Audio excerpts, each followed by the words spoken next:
Hello, everyone. Hello. Welcome to Still Up Sports episode 6.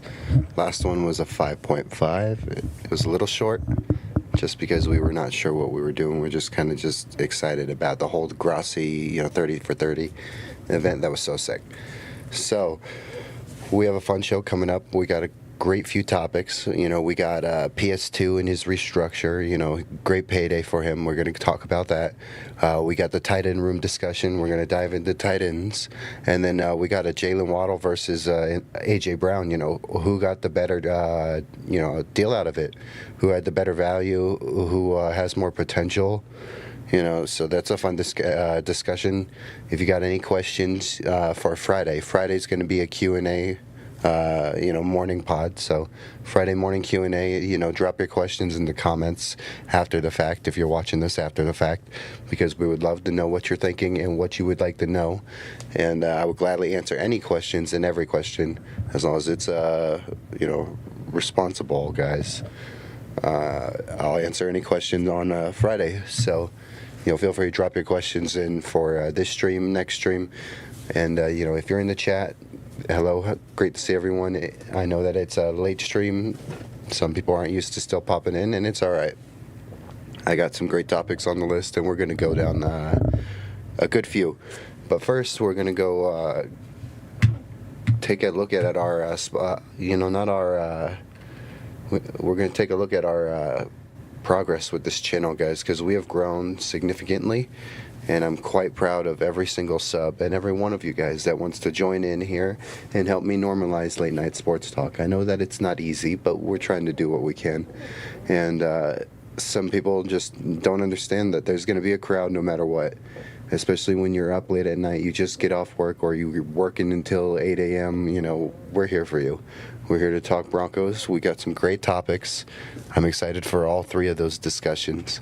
And then we got some NFL news as well. We'll get into, talk about the trades as well. And then maybe 30 seconds on OBJ going to the Giants again. That'd be kind of a cool little discussion.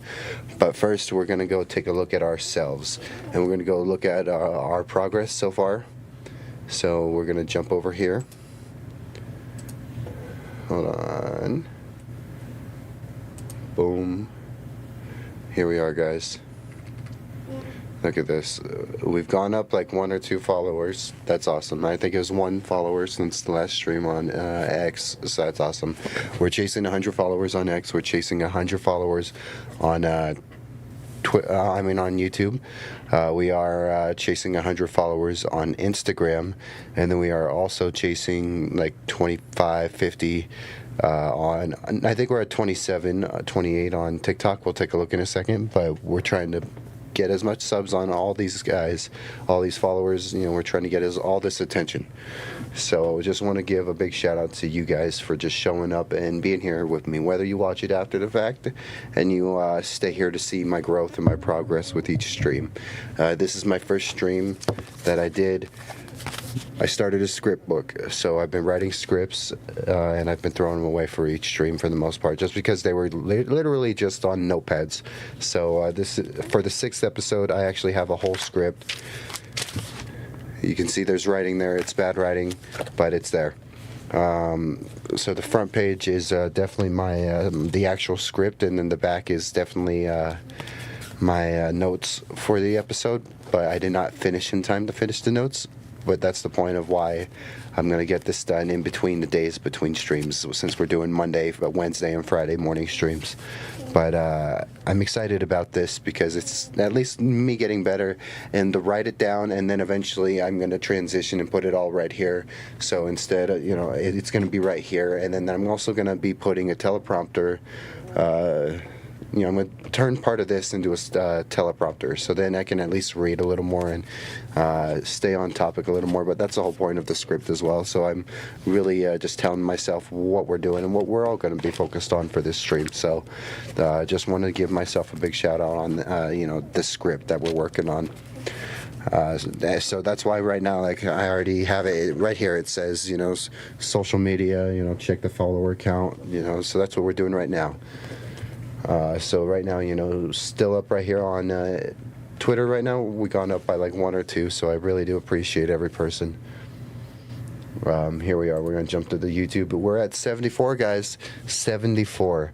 I cannot believe that. Going back to February when this channel was very tiny. I can go back to December when there was only like 3 subs, me, my mother, and then no, it was just me and my mother back in December, honestly. She was the only one that knew. And then in February, I think I let Zach Stevens know. He was subscriber number 3. And then after that, since February, we've just been off, guys. This growth has really gone up. And I'm going to... we'll check more of these analytics on the next stream, just so you can see how fast, we're going up. I try to gain at least one more of you guys every day. We want to get at least one more person that is still up at night. That's the whole point, is that we are all still up and we are here. It doesn't matter how or where or what happens and why you are, but you're still up and you're just wanting to talk live sports. You don't want to wait for whatever people are doing in the morning, because and you don't want no bad reruns from some of these big networks that smell their own farts and just are so disconnected from the reality of some of these fan bases and from what's actually going on in these sports. But if you're here with us and you're subscribing, and we just bumped up to 74, some of these guys, some of these subs are from this Grassi meetup where I met a bunch of Bronco fans, so I really do appreciate every one of you guys. Every one of you guys I met over there.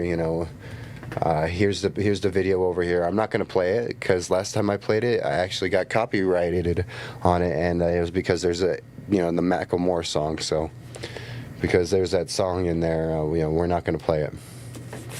But it was copyrighted and was saying like it wouldn't play for like the Russian and Belarusian crowd. But I don't think we have a Russian or Belarusian crowd. But either way, we went back in there and we make sure that they can do something in there and deal with that music. At least that was just on the live stream is all. Part of the live stream got copyright struck. So that was a first for me, and it's good for me to learn about that stuff and make sure how that all works. But so I really do appreciate everyone. 74 is really awesome. We're really creeping on 100. We want to get to 100 really fast, so we're going to try to gain one person every day or every other day, and we're getting more and more creative and getting more and more explorative with how all this stuff works out. I'm really excited for how all this goes. We have a cat up here, guys. That was a big jump, very big jump. Wow. And, he's an athlete. He's a multi-sport athlete. He has a football. He has a basketball. He plays sports. I'm hoping that, he can retire me. I can be that, overbearing parent, on draft night who then tries to control him for the rest of his career. I'm hoping to be his overbearing parent on draft night. That's my boy. Apollo Creed, William Chapa. My co-host too, guys. This is the co-host of the show, and he only shows up when he wants to cause trouble or when he wants to mess around with stuff, when he wants to tear stuff up. But Apollo's a great cat. He's a sweet boy. He turns 4 in December. December 17th is the 4-year mark of when I got him. Yep. So he's a very sweet boy. He's very crazy. But that is our co-host. He's lazy. He doesn't do much. I don't think we can expect him to do anything. There you go, guys. That's what he had to say. He sniffed you. He sniffed you guys. I hope you guys smell good because he sniffed you. Yes, guys. This cat, his sister, the old lady cat, she predicted Bo Nix MVP. That was not me. That was her. So, again, we're going to keep that in mind. Bo Nix MVP predicted by Huxley. The 11-year-old senior cat. Besides that, let's jump on to the Twitter real quick. Boom, 26. So we've gone up by at least 1 or 2 as well from last time. So I really do appreciate everyone jumping on some of these other platforms and subscribing. I got to still pull up the Instagram on here, but we'll do that on the next stream. But go check out the Instagram, check out the Twitter, check out the YouTube, and check out the X. We're trying to grow every night. We're trying to push this idea of late night sports talk. Thank you so much, guys, for popping in. If you are in, let me double check real quick. But We're gonna pop over there in a second on the chat. I want to pop over for our next, our next topic over here on the script. So we're gonna jump over here to Goonsville. Boom, Goonsville. You see it on me right now, guys. The Greek Festival is literally coming up. If you're in Denver, go check out the Greek Goonsville. Go check out the festival. Go look for Petros. He will be out there wearing the Greek Goonsville. And if you see him, go get it. Go get some. Tell him Cody sent you. Tell him that you saw the stream. Even if you did not see it from me and you're just there in general and you see this awesome merch walking by you, that means he's slinging it. And that means people are buying it, and I guarantee you they will be. This Goonsville is awesome, man. It's all about owning your craft and supporting other people that kill their craft as well. That's all Petros does with Goonsville. He kills his craft, and so many other people that he supports and that supports him. Also, kill it and own their craft. And look at how clean you can look when you own your craft. I'm repping the Greek Goonsville, the hoodie right now. You see the flag, Opa. Look at that hat. Just got it the other day. Was going to do an unboxing, but I was just too excited to open it. I get too excited to get my Goonsville. My Goonsville is just so precious to me, especially because it comes from such a hardworking, person that understands what it means to really support others and try to be the best of yourself. So, go support Goonsville, go support Petros, wonderful brand, wonderful people over there.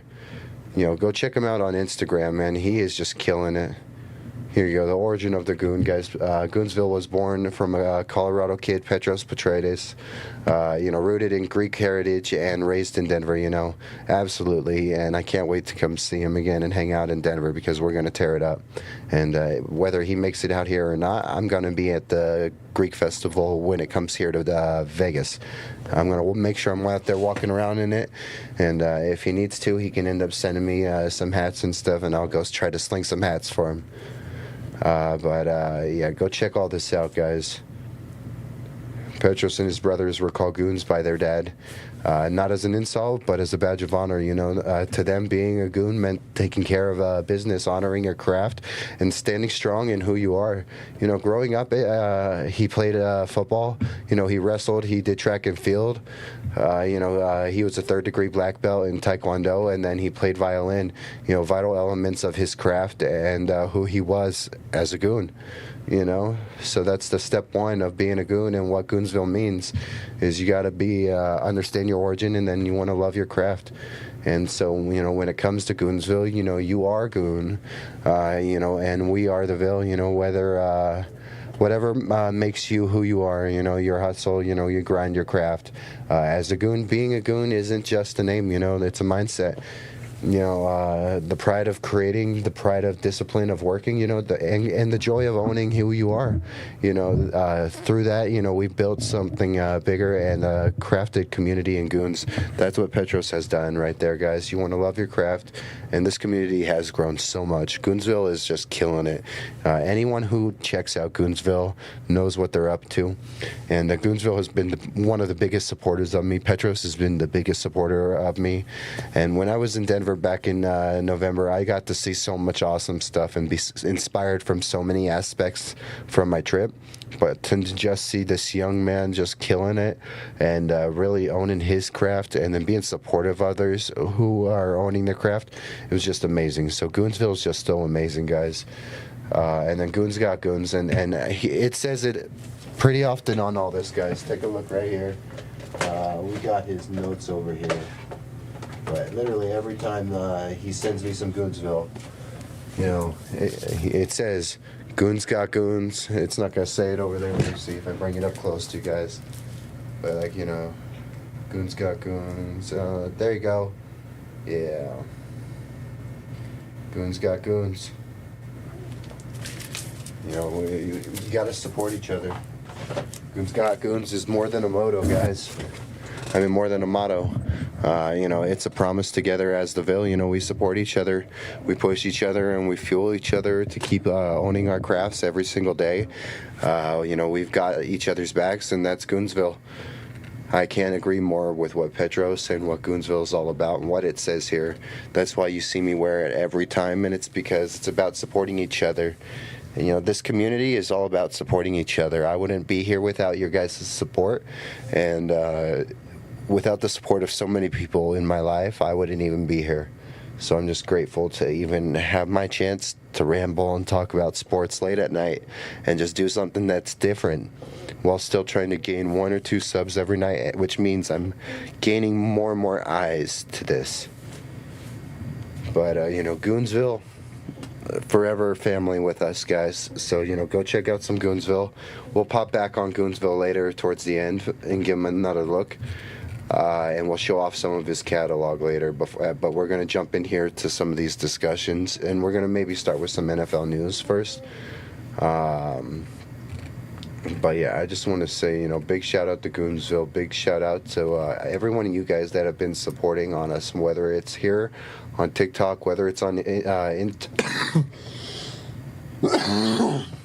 sorry guys, whether it's here on TikTok, whether it's here on Instagram or here on YouTube, or even on X. I'm grateful for every one of you guys dropping in and supporting, and it means the world to me. So we're going to keep going every day. We may be small. We're a small show, but we're passionate, and that's why we're streaming late at night, is because we're extremely passionate, and Broncos country is a family. It doesn't matter where you go. When you see another Bronco fan, you got to dap them up. That it's like when you're driving a car down the street and you see someone else in the same car, and you guys wave at each other, or you honk at each other, whatever it is. We all support each other. It doesn't matter if you're a clap when the plane lands kind of person or not. We clap when every one of our friends and one of our supporters succeeds. So we're all about each other, and we're all about supporting each other. Big shout out to Goonsville and every one of you guys for being here with me and supporting me. Thank you, guys. So we're going to jump into this next segment soon, and we're going to actually start talking some of this NFL news real quick, just some of these little topics that, not little, I guess they're big, but we'll get into them for a second. Oh, man, look at this. Petros and Goonsville is in the chat. Hope you like that ad read, man. I did my best right there.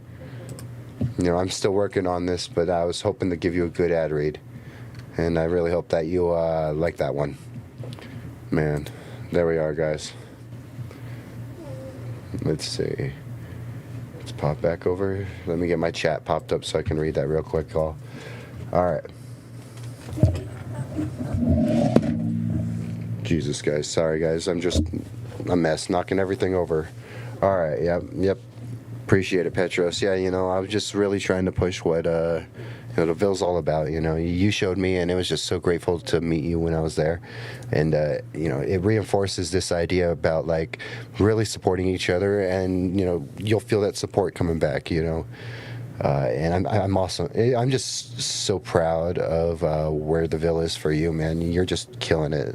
I've said it a lot every day. Big time CEO type stuff for Petros. So. And next thing you know, he's going to be flying PJs around. He's going to be, filming music videos. Big casino here in Vegas. It's just a matter of time. But yeah, I had to give you your love, man. I appreciate you. Enjoy the Greek festival. I wish I could be there, but I'm going to definitely go to the one here when it happens. Just because I want to go walk around and make sure that someone's going to ask me about it if I walk around it there. And I want to try the food. I want to try, some of the drinks. Maybe try some Greek beer. I'm a picky eater, but I will gladly, get some beer, get some, Greek food. Listen to some Greek music. I'm not much of a dancer, but I took social dance in high school, man. I can dance a little bit. I dance a little bit. I get a little bit moving when I'm playing my little intro music. My little... that gets me going, so... But yeah, no, Goonsville's awesome. I appreciate everyone for supporting Goonsville and supporting me. We're killing it. We're all killing it, and we're going to keep killing it together. And I hope everyone's having a great day, great night, wherever you're at right now. I did say, make sure you drop your questions for Friday in the comments, or in the chat right now. Drop them in the chat or in the comments, and I will make sure that I put them on the list, and I'll answer all your questions on Friday morning. Friday morning is going to be our mailbag chat every week. Absolutely. Man, I've seen what you were doing in some of those Greek dances, but I mean, pure athlete, bro. We're just trying to get up there to that, that pure Greek athletic physique, So I understand. Great dancer. Oh yeah, man. You get me some Greek beer, you get me some Greek food, and then there's some great music going. I'm going to start dancing no matter what, especially after a beer or two and some food. I start dancing no matter what. I'm just pumped to come back out to Denver, man. It's going to be so awesome to come back to Denver. It would be sick if when we go out to Denver, if you want to take the state capitol tour, because it's really quick. It's less than an hour long, but it's free, and you just got to show up. Because if the weather's good enough, they'll take you up to the rotunda up top. That'd be a great place to take some great pics, man, of Goonsville. You can pop that hat off real quick, take a nice little picture of it, as it's looking at City Hall from the Capitol. That'd be a beautiful picture, bro. Yeah, I'm pretty pumped for the Greek festival out here, guys. These first 30 minutes, we're just really talking and doing our giving Goonsville the free sponsor shout out.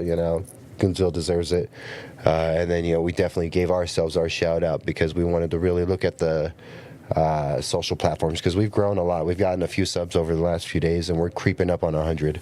And I would love to reach 100 as fast as possible. And I've already said that Petros in Goonsville is going to be the first person on the stream. These next few days, I'm really pushing hard to finish. I'm almost there with finishing everything on StreamYard and getting it set up. So then I can do a test run on StreamYard, and then hopefully after that, will be my second stream on StreamYard, I'll be able to have you on, and Petros will be able to talk Goonsville. We'll be able to talk sports. We'll talk about you. We'll talk about me. We'll talk about your Greek heritage and the whole Ville, honestly, because the Ville's everywhere and it's growing and it's going places, man. It's worldwide. It's in Australia, it's in Europe, it's in Italy, it's in here in Vegas. We gotta get Broncos country Europe, some Goonsville. And that's not even counting the fact that we got some stuff down the line in the works. It's all just discussion right now, but me and Petros already have talked about the Goonsville still up stuff. It's just a matter of time. And as I say, goons stay up. We're still up. This goon is still up, and it's because of the fact that I got a lot of Broncos ball I want to talk to you about, and these NFL topics, man. We got Myles Garrett getting traded to the Rams. That does not change my opinion on two takes. I got the Broncos-Rams Super Bowl. Still got that locked in my opinion. Not changing it.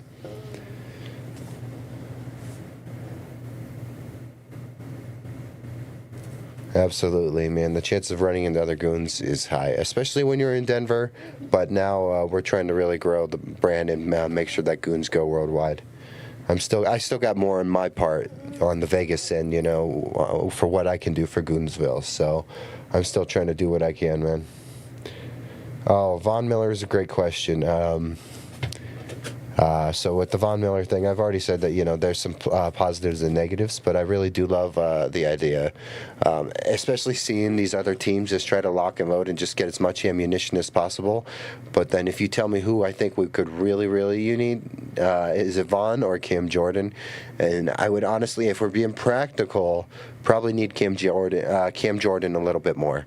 But I would not complain one bit if Vaughn comes back. If Vaughn comes back, I'm going to be loving it. I'm going to be in my feels. I'm going to be ready to go get that 58 jersey.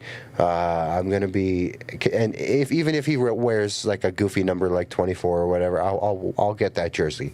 If Vaughn comes back, I think he can really do a lot as a mentor for Jonathan Cooper and for Nick Bonito. I just really think that there's issues, and Vaughn quoted him himself, talking about how he's not going to play special teams, he's not going to start.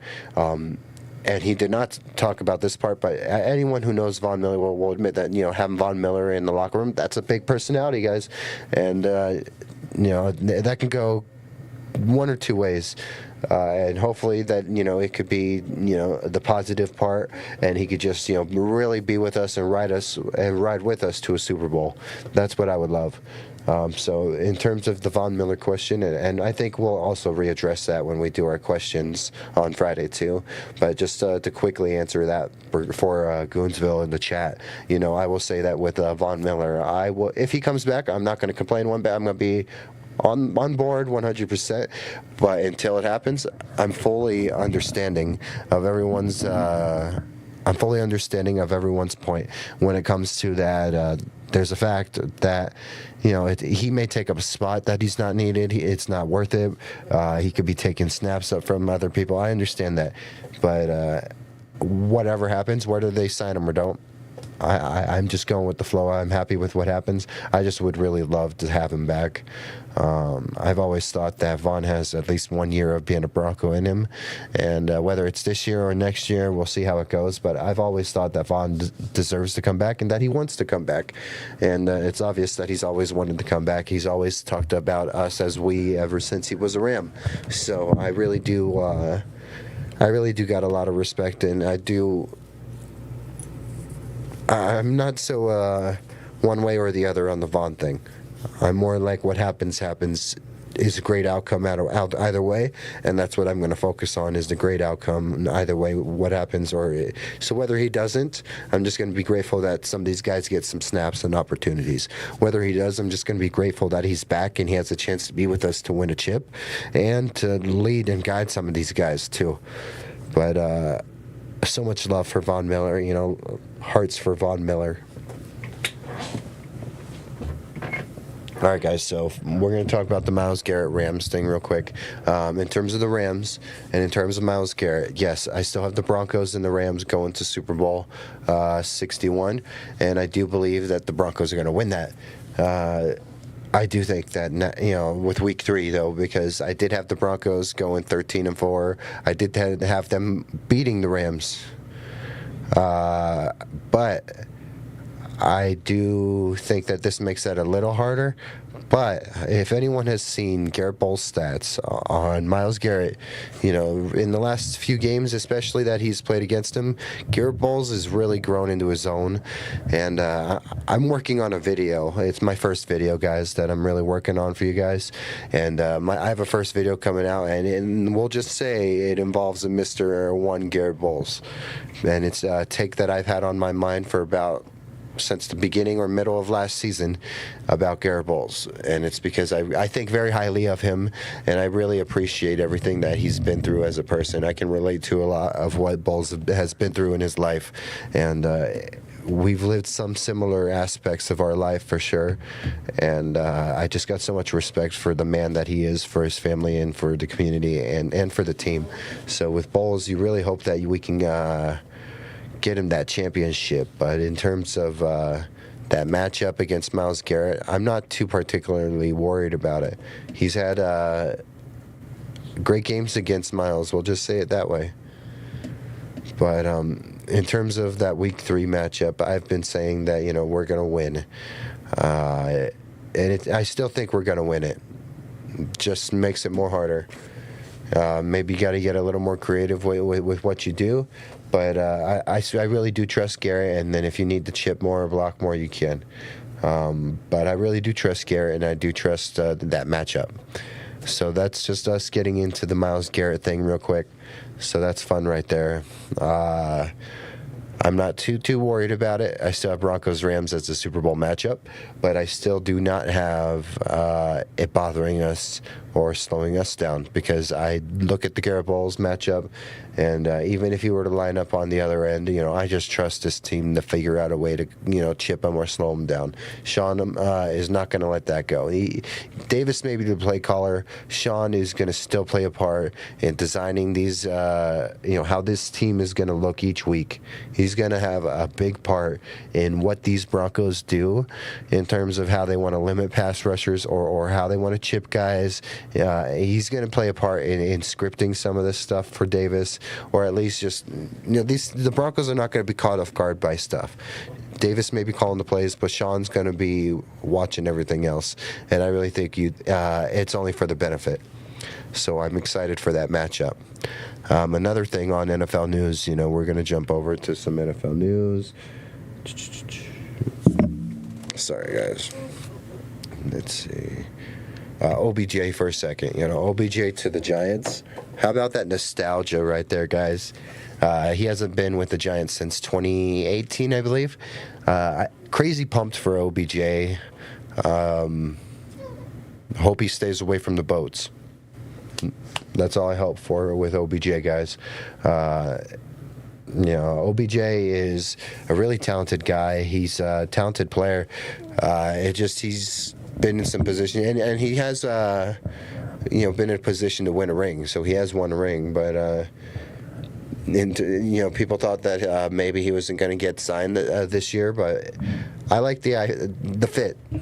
Everyone is bringing, and this is why if the Von Miller thing happens or the Cam Jordan thing happens, I say go get both. Why not? 1 year deal each. Vet men both. Bring them both in. Why not? Load up on whatever you can. I don't care how crazy this goes. Make it work.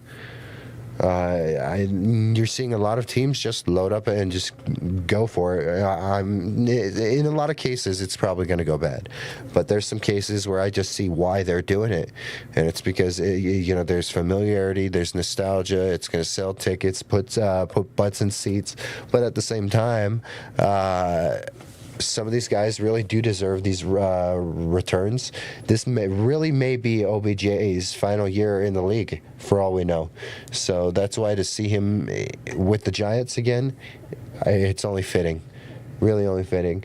And by the way, guys, I have no stake in the NBA Finals, but I am totally rooting for the whole island of Manhattan and the New York Knicks fan base. So if that says anything, I'm rooting for the Knicks. Knicks in 6, baby. I'm not a Knicks fan, but I believe in truly making sure fan bases can finally get that monkey off their back. And they haven't had that win, that big kind of win like that, in ages. So Knicks in 6. I'm not I respect Wemby and all that, but I just don't like them. I don't like the Spurs. I've never had a reason to even think about the Knicks, so that's why I don't care if they win. And it's because that fan base will go crazy, man. The whole island of Manhattan will be going crazy if the Knicks can pull it off. Mom Donnie's going to have to issue some sort of executive order. They're going to have to go full Dark Knight protocol. Close the bridges, close the tunnels. Full quarantine or something, because that city's going to go crazy if the Knicks pull it off, guys. And it'll be hilarious in a good way. And for me, it's just to see the Spurs lose. But yes, I really do hate the Spurs. I just never liked them. I got respect for players that have been Spurs, just don't like the Spurs.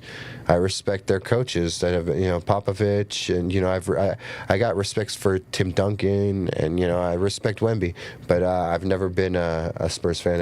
I've always kind of disliked the Spurs. Don't know why or how, but I got a dislike for them. Knicks in 6.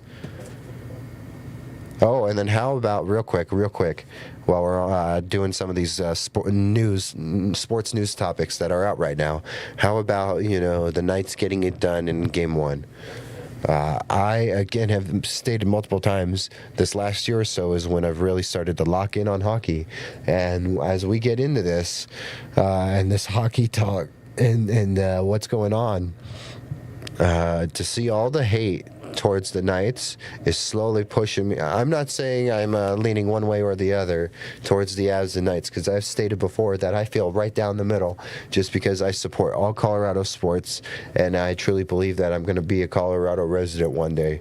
That's my goal, and that's my goal, to bring my family and bring my family legacy and life back to Colorado.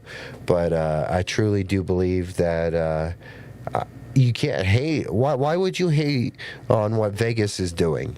Vegas is a homegrown team in a city. Think about where Vegas was when they were. When they were created, and think about all the success they've had in the time when Vegas has needed it the most in COVID. After one of the worst mass shootings in U.S. history, think about what the Knights have done, and the amount of drama that people want to throw towards the Knights or hate towards the Knights is ridiculous. You're mad that they're so successful in such a small window of time. I understand that there's teams that in the whole existence of the Knights' time being around have not even touched the playoffs. So every year that the Knights have been around, and they've been pretty close to playoffs or championships like this, there's been, since the Knights have been around, there's probably been teams that haven't even touched or sniffed the playoffs. So I understand. But it's starting to kind of annoy me, the amount of hate that Vegas is getting. Vegas is still my hometown, guys, and I'm always going to love Vegas in the Southwest and the desert. And I'm going to have love for the Knights as a hometown team. I used to go watch the Las Vegas Wranglers with my mother, at the Orleans Arena. My grandmother used to work for the Orleans. The Orleans is like family to us because of what they did for my grandmother when my grandmother was dealing with ALS when I was a baby. So, the Orleans is awesome, and the Wranglers were so cool. So I've always got love for original Vegas sports teams. I'm not going to have any love for some of these teams that want to come from out of state or just drop their teams in and transplant. Like the Raiders, like the Athletics, never. But I'll support the Las Vegas Aviators, the AAA affiliate of the Athletics. But I'm not going to support the Athletics. Which is crazy, is that I'll support their AAA affiliate, but I'm not going to support the Athletics. And it's because they're not an original team, and I don't like that they're just bouncing into Vegas like that. And that's why if I move to Colorado, I've never, ever liked baseball, and I still don't even really watch baseball like that. I've gone to one baseball game recently, and that was an Aviators game. But if I lived in Denver, I'd probably become a Rockies fan just because of the fact that I don't have a pro team, never cared about pro baseball. I never cared about pro hockey recently until this last year or two, when I've just really been locked in on supporting both the Avs and the Knights, honestly. But with them in the same conference, I'm quickly realizing that this is hard to do, guys. So, with all this hate that people are giving Vegas, I just don't understand it.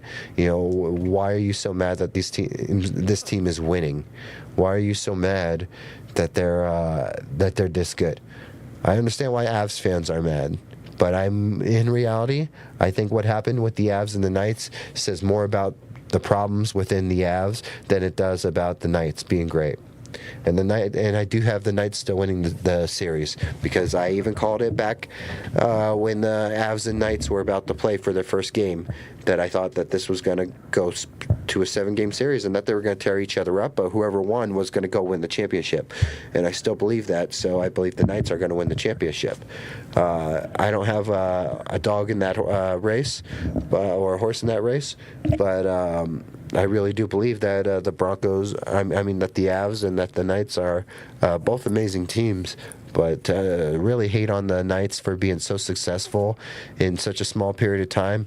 The Knights, Vegas strong. The Knights have been a big part in everything from helping the city heal from their mass shooting, and they've really helped the city heal from COVID too. They've won a championship post-COVID.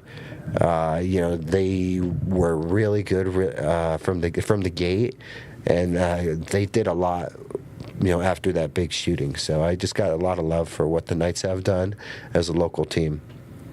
Yeah, they got class. And the whole nation literally looks like they're rooting against the Knights. If you're an Avs fan, I understand it. I don't lean either way, but to see the kind of hate that's coming towards my city, guys, come on. Las Vegas is a great city. Every city has its fault. Every big city has its fault. But Las Vegas is great, and it's a good sports city. I still say that Denver is the best sports city ever, but Vegas is a good sports city. You don't have to like, and what I'm realizing as a Las Vegas local who is a fourth generation Broncos fan who supports a lot of Colorado sports. I love Colorado sports, but that does not mean that you cannot support, teams in your own city, even if you live outside of Colorado. So like the Las Vegas Lights, the Lights FC, the soccer team, love them. I'm gonna go see them probably this month, within the month, hopefully. I'm gonna make sure that I can go hit the Nighthawks game up again because they're the two-time arena football champions, and they're a Vegas original team, and they got 2 championships. The Aces, the WNBA team. I want to go hit up an Aces game. Denver needs a WNBA team. Can't deny it.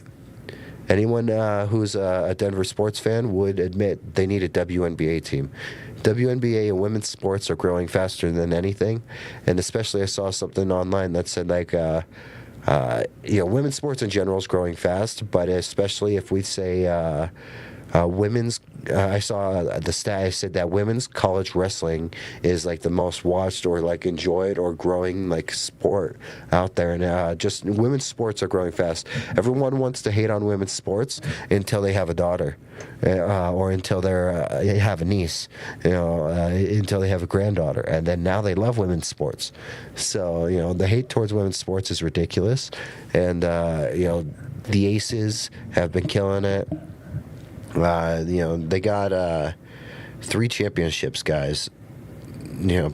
This is a dynasty in Vegas. People aren't even talking about that there's a dynasty here. We're going to finish out this final hour just covering regular sports topics before we dive into our Broncos topics, guys. Because, we're going on about hockey for a second, so we're going to keep going. Because I really do hope to clip a bunch of stuff from this stream. So I'm trying to really do my best, and we're going to clip some stuff. Yes, we got the cat back up here again, guys. Awesome. It took me a second to get home, guys. I was on my way home, but I had to go pick up some food. I worked alone today, so I was not able to leave or go get some much stuff for lunch. So I ate a few snacks at work, but did not have any lunch or dinner. So on my way home, I stopped at Boston Pizza. Big free shout out to them just because they've kept my family fed at times. But Boston Pizza, man, I had to go get. If anyone knows me, I love a good cheese slice. Cheese slice is the best way to go with pizza because it's great pizza if you can enjoy it plain. If you can enjoy it plain and it's the best pizza you've had in your life, it's a really, really good pizza. And I got me a good, nice extra crispy cheese pie, and it was buy one get one on Tuesdays here in Vegas at Boston. So I got me an all olive extra crispy as well. I love me an all olive pie, man. Black olive pie, nothing else, just cheese, black olive, light sauce. Boom. All olives, black olives. Oh, don't get me started on a black olive pie. Don't get me started on black olives, guys. I can just eat them right out the can. But yeah, no, just my great take about Vegas sports. The Aviators are a great team, though. If you come out here, Petros, if you're out here for a while, man, and I'm going to get a couch here for the studio. Believe it or not, this studio is like, because you just imagine this room that I'm in right here, guys. Imagine this room. It's a big rectangle, of course. I would say about half of it is dedicated to this studio right here. This studio expands slightly over here. The view expands up here. I got hats up here. I got the 2 jerseys. I got the Goonsville and the fridge right here. The fridge may be getting moved at one point, which means it just might give me more room for the Goonsville. But the fridge may get moved just so I can move it further away from the mic because it hums. And when the fridge hums, it comes up on the audio, and I might end up changing that.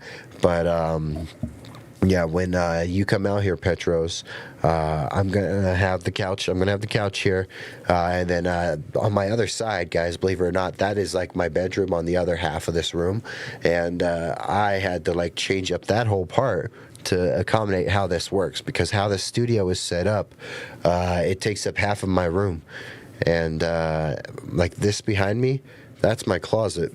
But it's perfectly hidden behind the sheet. But soon I'm going to have a giant flag, still up flag, with our logo and everything, and it's probably going to be down to here. It's a humongous flag. But My point is that we're gonna get a couch right here, and this is just because I wanted to have cats on camera, guys. Look, see, here's Apollo Creed right here, guys.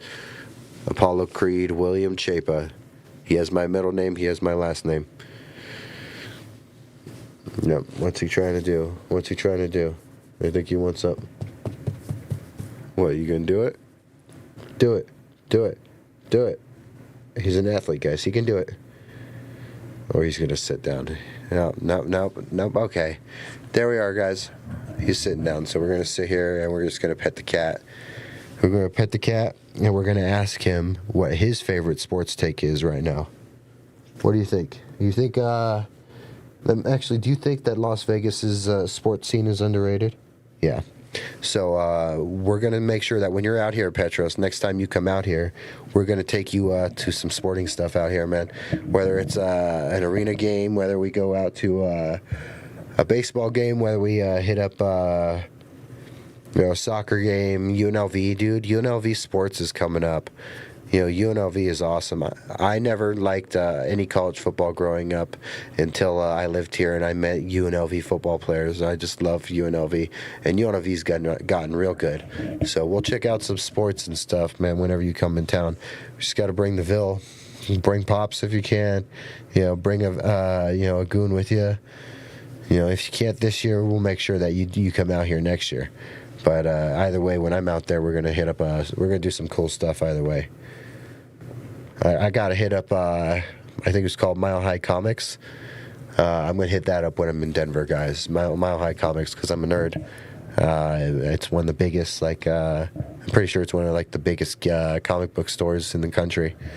And man, if I'm there, I gotta give it. It's like the casinos for me. I don't gamble here, guys. But if I walk into a comic book store, man, you gotta tell me, take my wallet away from me, or say, this is your limit. Give me $20-$30, and then that's all I can spend. But yeah, we're gonna do a lot when you come out, Petros. But we're gonna have a couch right here on that other side of the room. I'm getting a couch and a bed.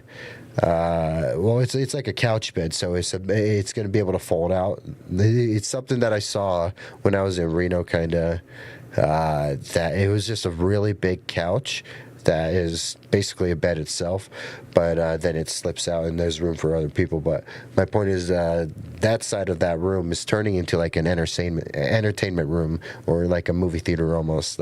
There's so much seating that's going to be available over there, because during the season I'm going to have guests here. I'm going to have my old neighbor Jake. He's going to show up at least during the season once or twice to watch a game.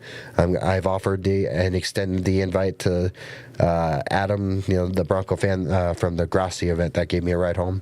I've extended the offer to him if he wants to come and sit here and do some watch-alongs during the season for some of these Bronco games. But point is when you're here, we'll have a couch here. We'll be able to do our pods here. And if you even want to crash here, you can, if you need to save money. Or if you need to crash somewhere on the Strip or wherever, or downtown, I suggest downtown. Get a room downtown instead of on the Strip. The Strip's price is ridiculous. The price gouging on the Strip is crazy. Pro tip to anyone who comes to Vegas, hang out downtown, go to Main Street, but behave yourself, because these cops do not play downtown and on Main Street. These cops will not play with you guys. So, behave yourselves. But, yeah, those are the places you want to go. Oh, man, I'm glad that you know about it. Yeah, I got to go check out Mile High Comics, man. But I was looking at, we still got a few more minutes to ramble before we get back into some sports stuff in 10 minutes. But I was checking out that one profile of yours, man. Your old profile. I was looking at your room setup from 2020 or whatever it was on your old account. I'm like, man, this guy's got a nice little setup. It's pretty nice. I'm like, okay, Petros, okay. But yeah, guys, bring it back. We'll bring it back all to Las Vegas sports and all that. But when you're here, Petros, if you need to crash here, you're more than welcome. If you need to, get a place downtown at worst, or maybe the Strat.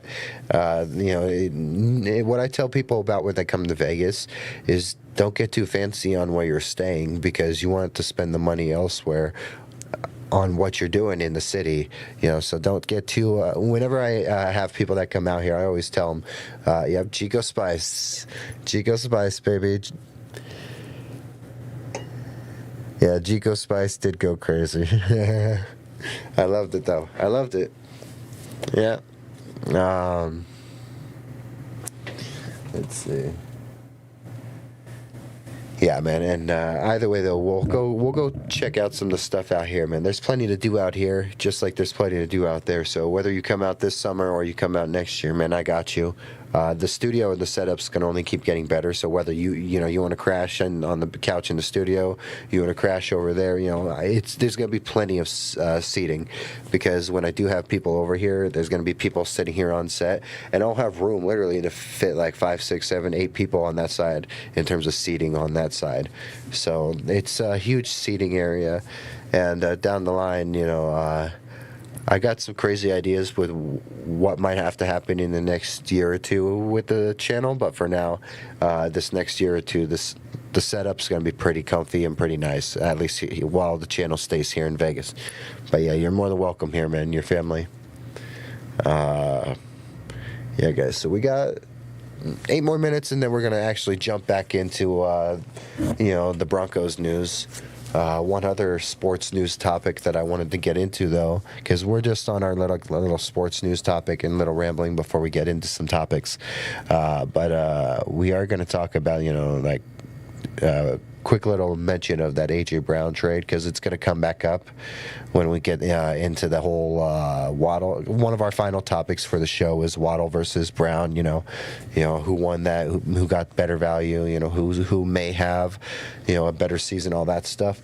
But just as the part of the NFL news, yes, that was a trade that happened. A.J. Brown is now a Patriot. He's back with Mike Vrabel. He seemed pretty happy out there at Patriots OTAs. So, I mean, I'm happy for him. And we'll get more into A.J. Brown with that, Waddle discussion. But I'm just happy for him. Hopefully the change of scenery is good for him. But I'm not really rooting for the Pats or anyone who is a Pat. I was rooting for A.J. when he was an Eagle. Now that he's a Patriot, I don't really have a reason to root for him. So, sorry, A.J. Let me get a drink of this energy drink, guys. No Red Bull today. We're trying a new Rockstar, Blackberry Rockstar. What I need is an energy drink sponsor, guys. Get me an energy drink sponsor. Get me an energy drink fridge in here. I can move this fridge, get another fridge. One can be a drink fridge, one can be a snack fridge, because this is going to be a vibe during game day. Anyone who's in here during game day, though, in the studio is gonna, who's sitting here, I'll have a setup with the mics and stuff, whether we're using the mini mics or we're, set this up kind of in the middle for both of us, or in the future I get a second mic to go on that other side of the couch once the couch is in, because once the couch is in, the couch is going to be permanent. So that's going to be a permanent part of the set. And I like that idea because, even when I sit here, I never turn this chair like this. I never do this. I'm always like this. I do it like this. This is my little terminal. And in the future, if this fridge gets moved, this screen can go where this fridge is. The Goonsville setup may get a little more extravagant. Yeah, guys, so we are creeping up on an hour. I did not do our time check, and I did not introduce myself, but my name's Cody Chapa. I'm still trying to remember myself. Introducing myself. I'm trying to remember to introduce myself to you guys when I opened the show, and I forgot. And I forgot to introduce the time. Say what time it was. So yes, my name's Cody Chapa, Still Up Sports, just a fourth generation Bronco fan trying to normalize the idea of late night sports talk, guys. We're 55 minutes into this show, almost 55 minutes into this show, and we're just kind of talking about some of the new recent sports news. So, like I was talking about, like OBJ, congrats to him. At least, good for him, getting that one more chance back with the team. I talked a little bit about Von Miller for a second, and Petro's question about Von, and how I'm good with what happens with it, no matter what. But I would really love that vibe for sure if he did come back. We did talk about AJ Brown. The trade happened, so good for him. We also had talked about Myles Garrett and the Rams guys, and how I was not too really bothered about just because I know how GB holds up to him. I really do trust, and even with GB, and if they choose to play him on the opposite side and he doesn't match up against Bowles, I really do trust that the matchups and these game plans. Sean's going to have a good game plan, whereas Davis is going to have some good play calls ready to go, and I really do trust it. It's Davis's play calls, but it's still Sean's game plan, and so I really do trust that. And I do think that's my Super Bowl pick is Broncos-Rams, and I still have the Broncos beating the Rams Week 3. If anything, that's the time to try to get Myles early, is when he's adjusting or trying to get familiar, especially when it's on the road and it's going to be an in Denver game. I really think Denver's going to continue that streak of being pretty dominant, of being good at home. So that's just a little take right there. Let's see, what do we got, guys? We let's see if I can lure a cat over here, guys. I want to get a cat on screen. See if we get the old lady. Come here. Come here. Come here. She doesn't want to come over here, guys. She's laying on the chair over there. Literally, you can see right here. She's right here. Literally right here, guys. She just doesn't want to come on screen. She's shy tonight. Usually she's not shy. She has no problem interrupting the stream or meowing or bumping into my cords. The computer spaghetti. She loves the computer spaghetti, loves to mess with it, smack at it, chew at it. So I have to deal with her messing with the cords all the time. But no cats popping on. Yeah, guys. So we got 3 topics for the show today. That first little segment was just us talking about some of those news stuff that's going on. But we got 3 topics tonight. And I didn't know which order I wanted to do them in, but I think we'll talk about PS2 first, and we'll talk about that the restructure that he had. We'll maybe talk about the value that we got with him, because it was already great value, and it's still. Well, we'll talk about the fact that it maybe is still great value. Talking about it online with a few awesome people today, it seems like we're still got some amazing value, and it's true. He's cornerback 1 in the league, but not getting paid like it. He's being paid like cornerback 4 or 5. So that's always a plus for Denver when you can still get him for that price. And then we're also going to make sure that we talk about a great topic with him, which I might do a whole video on at one point too. But will PS2 be a forever Bronco? Does he have what it takes to be a forever Bronco? Absolutely. Will the contracting work out with it? Well, this is the first of that 4-year deal. So we still are locked in with PS2 for a good minute. And who knows what he's looking like at the end of the year? I mean, at the end of his career. But PS2 is so smart that even if at the end of his career, if he starts to lose like a touch on the speed or something, you could move him to safety. You could totally Kareem Jackson PS2 at the end of his career. And I'm just saying it right now. Kareem started as a corner. Everyone knows Kareem started as a corner and he moved to safety. Petros, I know you're still in the chat, hopefully, but Petros played corner, and one thing that people know is that if you play DB but you're not fast, you're playing safety. And that's because you get to get yourself a little bit of cushion in there. You get some space. It gives you some room to work, and that's where you really hope that you have some good instincts when you play safety. So and PS2's instincts are another level. The instincts are never going down. Kareem had great instincts when he played corner for the Texans. Go back and watch Kareem Jackson when he played corner for the Texans, and man, he was sharp when he was a corner. At one point, it just because of how his size was, and maybe slowing down, or some of these matchups just never favored him, so they eventually moved him to safety.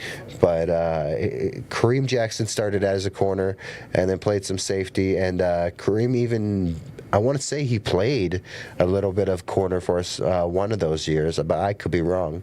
Maybe that first year that he was in Denver, he might have played a little bit of corner, but just the fact that Kareem made that adjustment, I really do think that like Champ Bailey, as a matter of fact, I do think Champ could have made the move too. I don't think as many corners make that move when they get older, but they should really explore the move. A lot of guys have made the move from corner to safety as they get older, and it extends your career. It's a switch for sure. It's very different. It's a difference.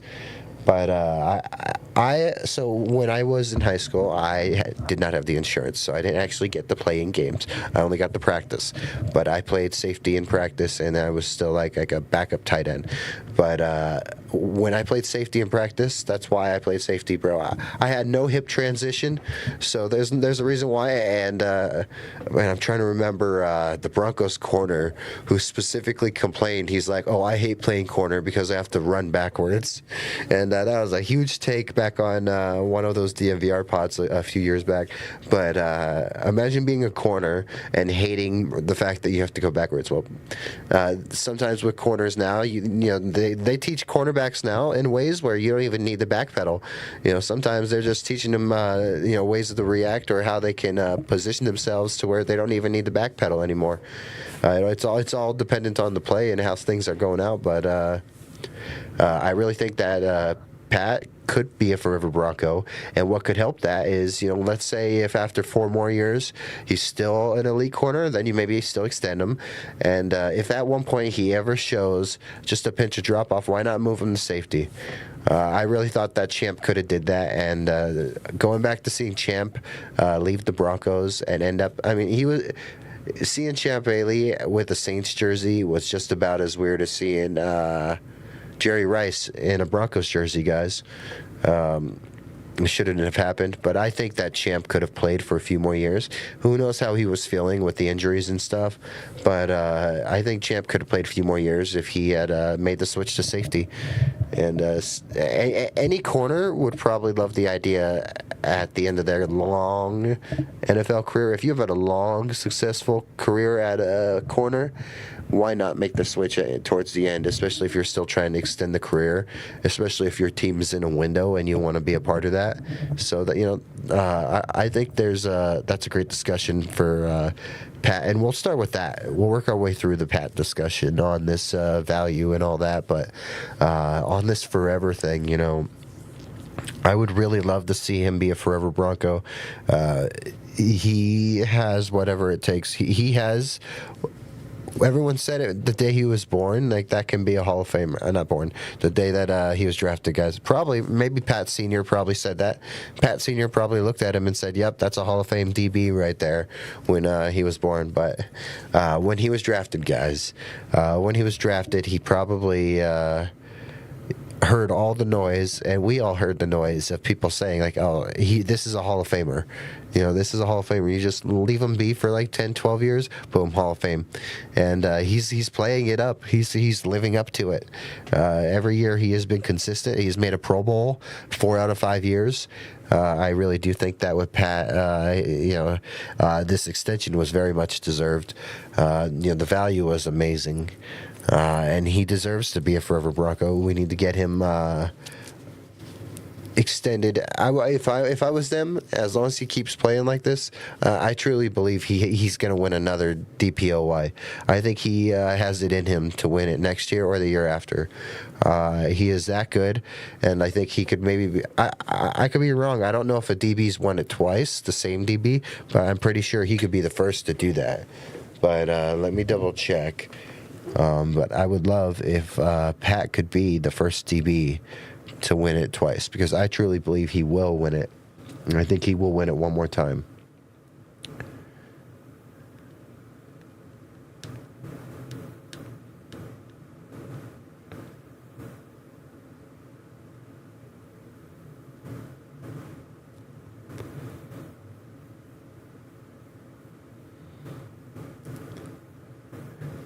Let's see. All right, so Rod Woodson won it multiple times, of course. Yeah, Deion Sanders won it multiple times. So I should have known that, guys. I'm sorry.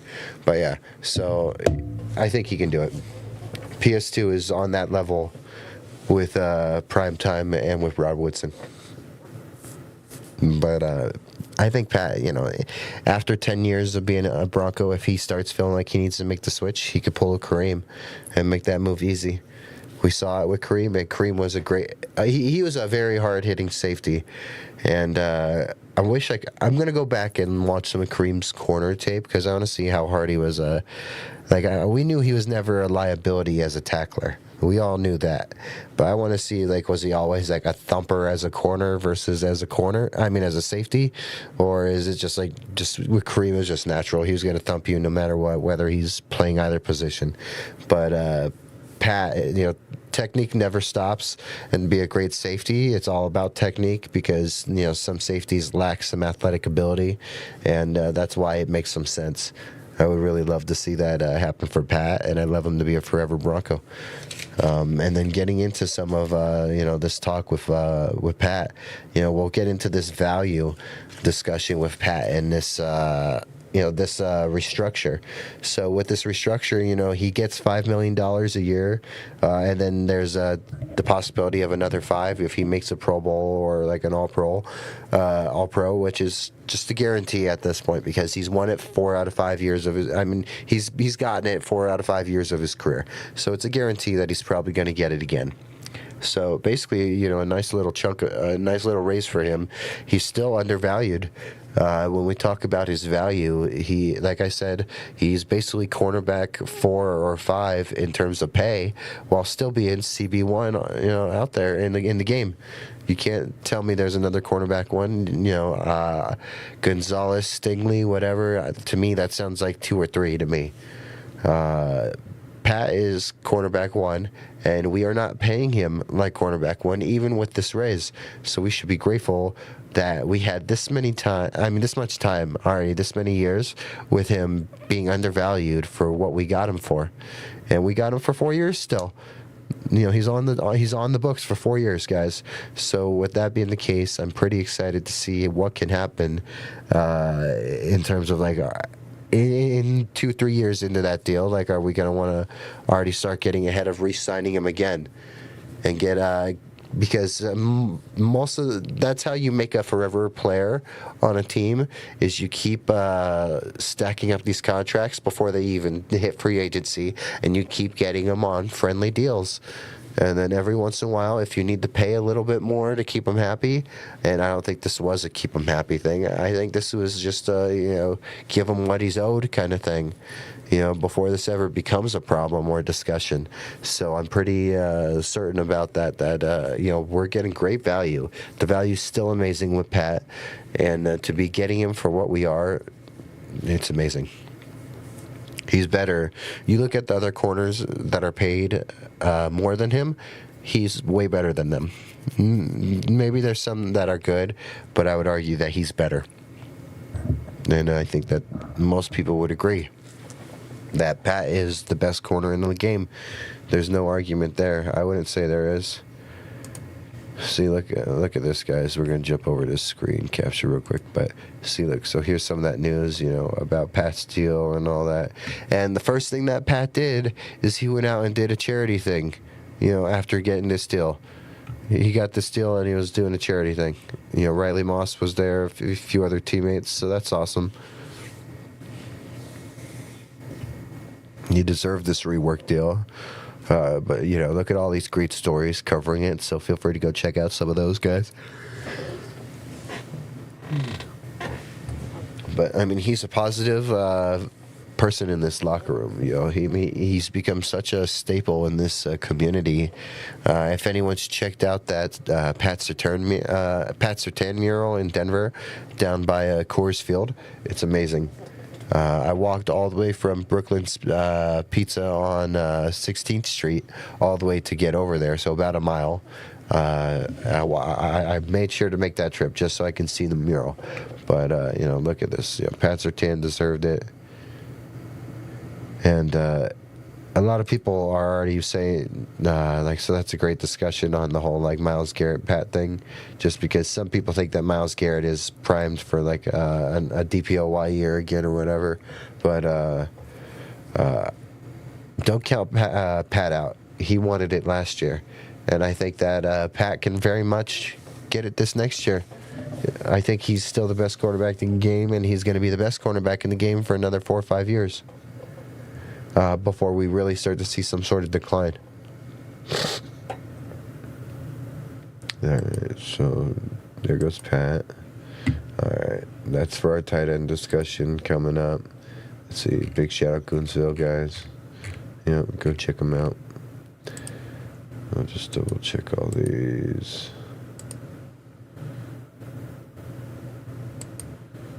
Let's refresh all these guys real quick.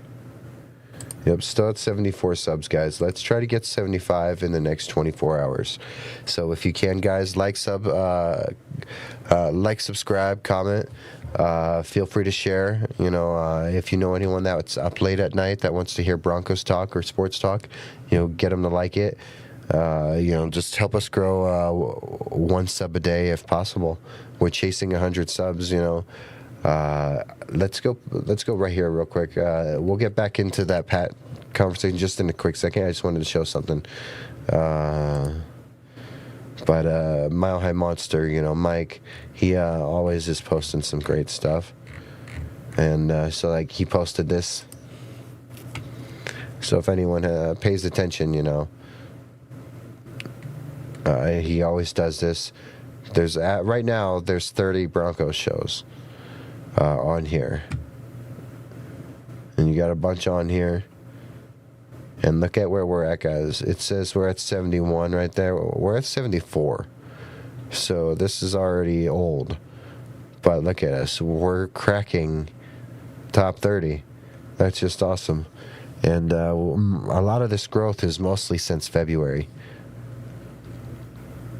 So we'll pop this open real quick, but look at all that channel growth, and we're going to keep going. We haven't even had a single guest. We haven't even been a guest on anyone's show yet, and look at where we're at. You know, we're going to keep going, and you know, we're going to be a force to be reckoned with. We are the only show on this list, guys, that is streaming late at night, and that's the whole point of Still Up Sports. Is, you know, we're talking Broncos late at night. Still at night. So if anything, guys, this just is a testament to all of your support, because the last time they did one of these, I did not pop up on here. I don't believe I was even on one of these last time. So now for us to pop up on here, I'm just grateful that I'm here and that you're here with me, because it says 11 new subs right there. Nope, we can chalk that up to a few more. We got 3 more in that time. So we're moving on up, guys. And there's some big names up here, guys. There's some big names that, you know, we got some competition with. You got No Lie Zone. That's a Broncos show from DNVR Sports. You know, that's a tough one up there. But it's not a competition. All these guys are very supportive and very caring or you know, very kind. So, like, a lot of these people on these shows, like, you know, the Buck and Pod, you know, Manly Sports, you know, these guys all follow me on Instagram, and I follow them back. Let's Talk Broncos, you know. Let's see, you got David Talks Broncos, you know, very supportive. Mile High Monster, very supportive.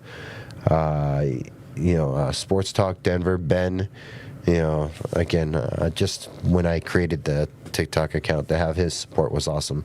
So this, just wanted to show you guys this. I'm going to jump back to the Pat conversation. I just had to really show you guys this chart, because just this shows what you guys have done. Every one of you guys pushes further up on this list, and it's not even to me. I don't even care about being further on this list. I'm just glad that I'm up here, because what I'm trying to do is in a different. It's a harder thing to do with this late night sports concept, and I think we're gonna really start to own this, guys. It's getting fun. I get a little better every day. Oops. Let's move. The freaking lightsaber, guys. The freaking lightsaber.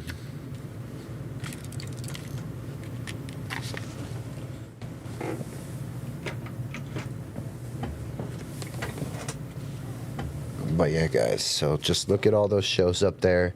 I'm sure a lot of you guys are familiar with these shows. Petros has been on one of these shows with Orange and Blue. You know, I think he was on one of shows with Dak, I believe. But, you know, just awesome show right here, guys. Look at all these networks, you know, Kodiak Broncos, Marquee Sports, you know, Mile High Network, you know, Orange and Blue, you know, Orange Rush. Yeah, so look at all these names. And just to have our little tiny show filmed in my little corner of my room, late in the middle of the night when everyone else is trying to sleep, and we're just crazy, you know, to be up at this time talking about ball, you know, just to be right there. It just shows that, like, our hard work is paying off. No matter how rough it is or how hard it feels, it's paying off. So I'm incredibly blessed to be here with you guys on this list, and it's because of you, not me. It's all about you guys. This is your channel. So thank you so much. All right, let's jump back. Let's jump back.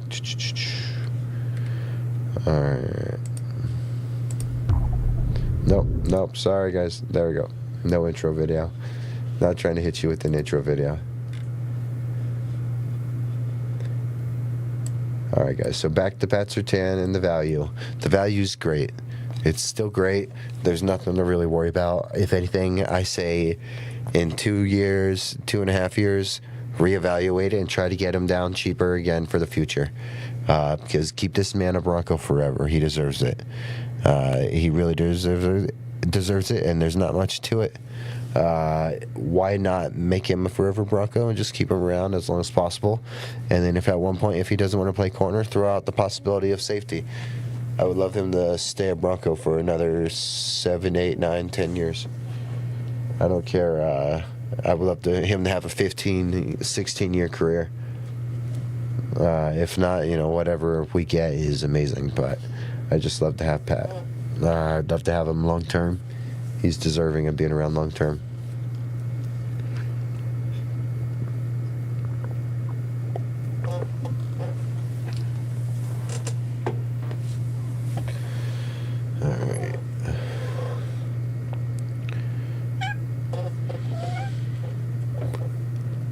Guys.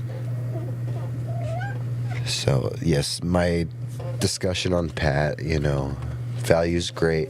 Make him a forever Bronco, keep him extended, get back on Pat, you know, in maybe 2-3 years and re-sign him again. You know, keep him around. And next thing you know, before you know it, he's a 12, 13-year, you know, Bronco.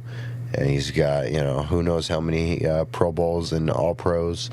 And maybe another DPOY, and hopefully a ring or two, guys. We just got to get these rings. We got to get over the hump. If we get over the hump, it changes the story for a lot of these players and what it means for their Hall of Fame careers and stuff. All right, so that was a great little discussion on Pat. And again, with Pat, you know, just this is a great guy. You know, the first thing he did, he had Jalen Waddle at his event.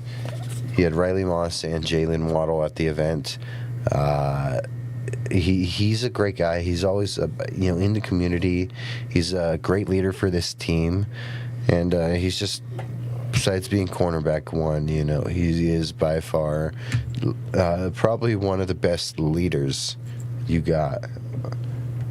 So cherish him and enjoy him while you got him.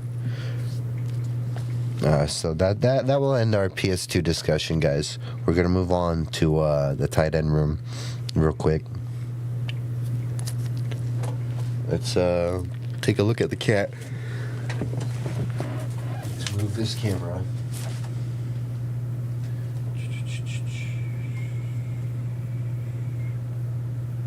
Oh, there you go, guys. You can see the cat. All right. Yep. She's very vocal. She's very happy. She can't help but talk about, Bo Nix MVP, this, Jalen Waddle for like 1,400 yards, this, that. She's very excited. She's a big Bronco fan. She's excited. She's a sweet old lady, and she's very excited about the Broncos. So we're going to move into this tight end room discussion, guys. So as we move into this tight end room discussion, we will jump back over here. And all right, so we got all of our tight ends up here. So, yes, I know. You're very needy right now. See, earlier we had the younger cat, and he was up here. Now we got the old lady, and she's hanging out down here. She doesn't ever go up here. She can't make that jump anymore. She can't climb up there, nothing like that, guys. I may be the only Broncos creator, streaming late at night, with the cats everywhere on screen. But that's because they own me, guys. They run the world, they tell me what to do. I just buy the groceries, I buy the litter, I buy the cat food, I buy the moist, I buy the dry, I buy the lickable treats, I buy the Temptations, and then they're just happy, so.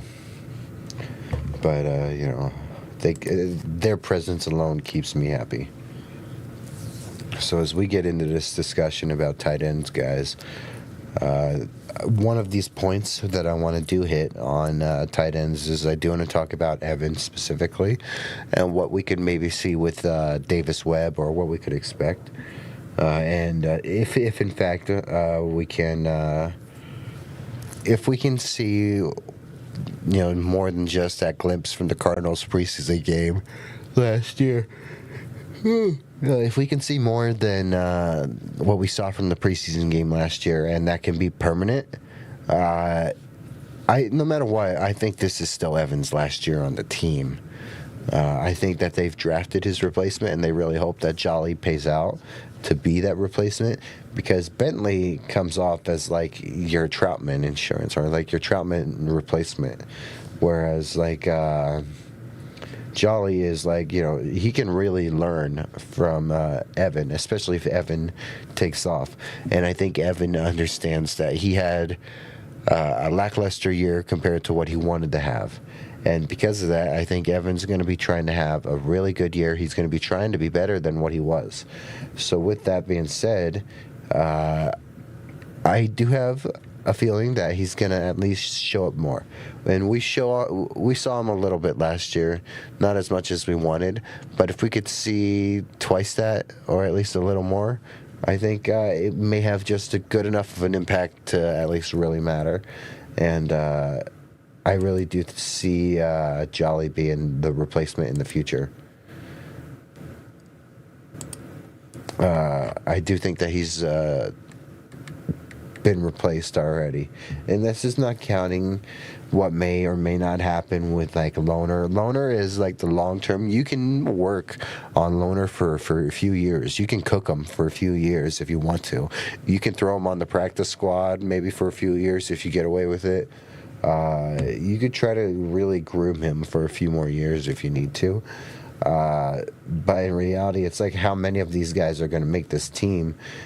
Because like some of these guys like Adkins and Kroll, those are the two guys I guess that I mean. Adkins is a better blocker than Troutman, I think, right? I think some of us would maybe say that. But then, I think both Kroll and Adkins could play like that hybrid fullback mix. And when it comes to those two, I think back about like Prentice. Prentice could probably do what you need for the most part. I got them keeping Prentice. So in terms of like running back room, I got JK, RJ, Coleman, Prentice. That's what I would roll with.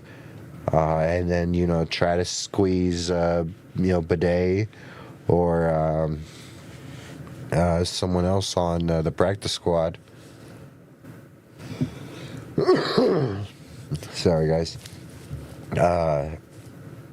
I'm not a fan of using any of these tight ends right now.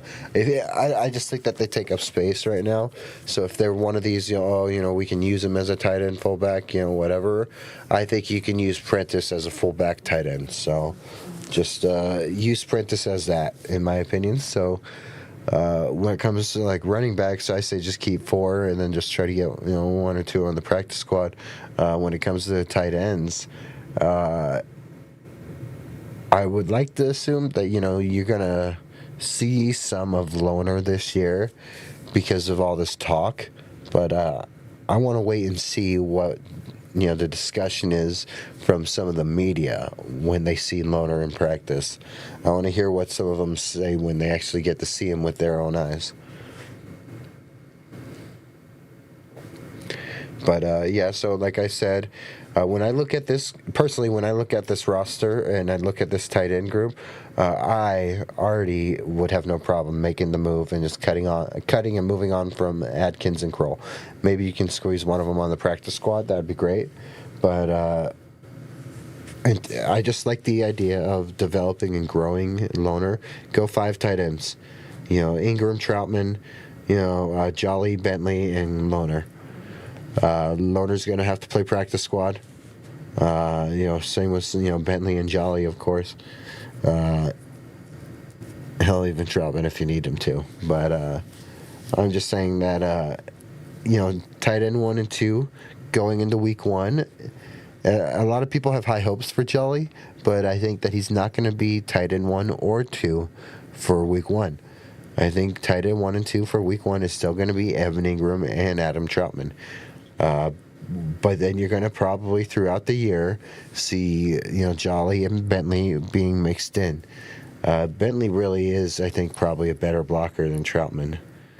And then Jolly is again, he can learn a lot seeing Ingram, in my opinion. So I say just keep 5 tight ends. That's what I would do. I think it's time to just move on from the whole, we have tight ends that can play fullback for us, because you already have a really great fullback that I think if you use Prentice right, he's just like another tight end. So I would use Prentice. And maybe some of these takes come off as a little raw, or maybe I don't know what I'm talking about, guys, but I don't think we need to keep Kroll and Adkins. Those were 2 signings that I think that when they were bringing everyone back on the team, those 2 were 2 of the ones that were not necessary, especially one of them, guys. Doesn't matter who you think out of Kroll or Adkins, one of them felt unnecessary. You could tell me one right now that would be great with, it would have been fine with not re-signing, and it would have been perfectly okay, and we wouldn't even be complaining about it. But actually, knowing how Broncos country gets, sometimes they probably would find a reason to complain. But on this list right here, guys, I say just roll with Ingram, Troutman, Jolly, Bentley, and Loner. Bentley can really come in handy with some of this extra blocking stuff. Jolly, him and Ingram. Maybe you could get a little fun with some of these packages in the future. But I really like the idea of just Jolly really getting to grow and develop behind Ingram, and maybe I will be in. I'll be the one to do it. That I think that Troutman will have a better year this year than last year. His year last year was not spectacular, so keep that in your mind. Keep that in your mind when I say that Troutman will have a better year this year than last year, because last year wasn't spectacular for him, but I do think he'll have a good to okay year this year. People are going to at least respect him a little more. I do think that we'll see something come out of that. Whether it's a lot, maybe not. But I do think there's going to be a little something to come out of that. And yeah, so, with the whole Ingram thing, guys, Ingram does have some good potential with Davis Webb calling these plays, I think. I think that Davis could be a big focal point for this team in how you get some of these other guys involved, like Ingram, how you get guys like Jonah or RJ Harvey involved. We know Sean knows how to use his fullbacks. We know Sean knows how to try to get people involved. It didn't work as much with Evan last year, but I'm excited to see how Davis wants to get them involved. I'm excited to see how Davis uses his running backs, how he uses a fullback, how he uses his tight ends.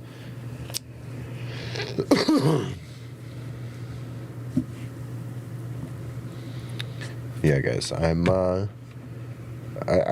excited to see Davis Webb, and I think that Davis Webb has no matter what, the biggest role in how all this offense, every single player, all this stuff plays, how this team looks. Davis plays a big part in it, but I do think that having Sean as a resource for him is also big.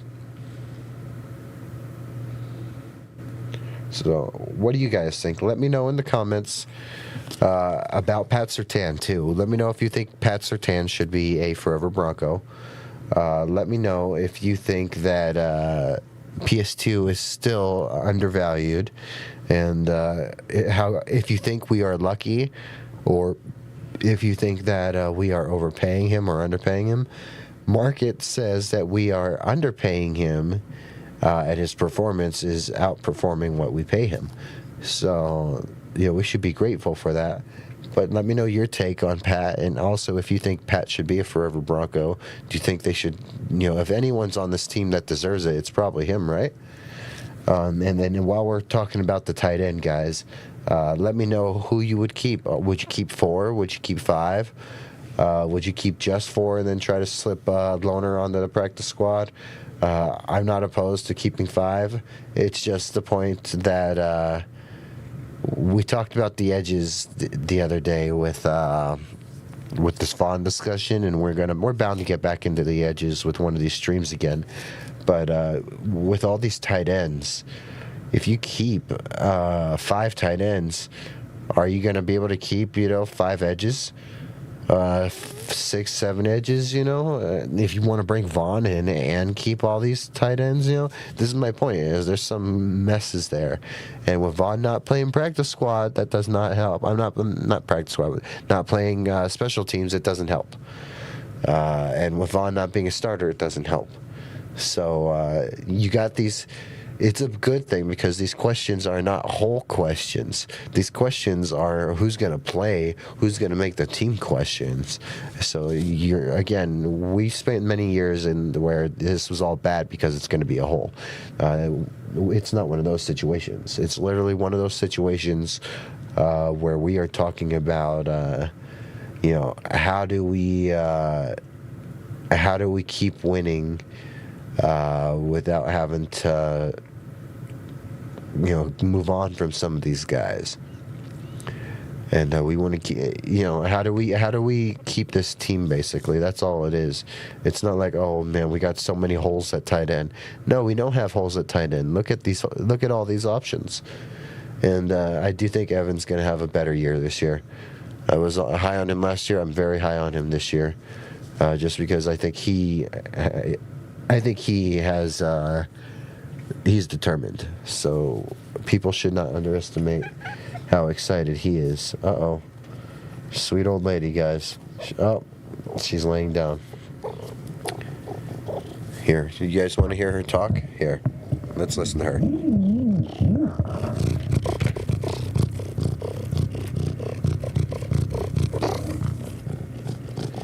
Did you hear that? She's purring. She's happy, guys. She likes this discussion. She likes talking about tight ends. She's very big Julius Thomas fan, so she loves Julius Thomas tape. She loves some Julius Thomas talk. She loves some tight end talk. She knows we're talking tight ends right now, so she's over here. She's sitting on my script and right next to the mic, so she knew that we had to talk some tight ends. What do you think, sweetheart? Do you keep 5 tight ends? Do you move on? Do you go to just 4 and you try to slip someone on the practice squad and keep them? I like the idea of keeping Wilner on the 53, just because I want to see him get used. When you're in the red zone, I want to see these matchups. I want to see these draw these plays up for him, guys. Use what you have. But yeah, guys, so let me know in the comments, with whether you're listening to this after the fact or you're listening live. Let me know who you would keep on this tight end room. How many tight ends are you keeping? Are you keeping 5? Are you keeping 7? Are you keeping 6? That's a lot of tight ends. So, and if so, how are you keeping them, or who are you getting rid of? Because maybe you have one of these other position groups on your mind. All right, sweetheart. There you go. Lay down. All right, guys. Yep. She's happy. Yep, she's happy. All right. So, we will get into... There she goes. All right. So, we are still talking tight ends, guys. Broncos tight end room. We were talking about how... Evan has a chance to take a step up in this offense.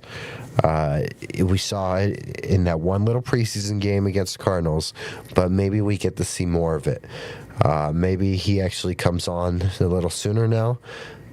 We know that this offense will be a little different with Davis calling plays, but ain't no way that the offense is a million times different. There may be changes, but it's not going to be that different. So I do expect Evan to be even more comfortable in year 2. So I would say that my money leans more towards him having an up year than a down year. And I do think that this is... a lot of things are setting up for Evan to be in a position now, especially with bringing in a guy like Jalen Waddle. Who knows what kind of holes that may open up on in the middle when you got that kind of threat outside and you still have Cortland Sutton on the other side. And this is not counting your other, guys that could be great slot options for you, or if you even want to use Ingram in, as your tight end, and bring Jolly into the slot, and you still got Waddle and Cortland, or however you do this, guys. There's going to be some crazy matchups, and I do think that with Evan, though, he has a chance to really step up. I don't know if he gets re-signed. Probably not. He probably does not get re-signed. But I do think that with Evan, it's a great, at least, discussion to maybe assume that maybe he's going to be more comfortable. Maybe he's going to be more comfortable with Bo. He's going to know this offense a little more. He's going to be adjusted to the altitude, after a whole nother year.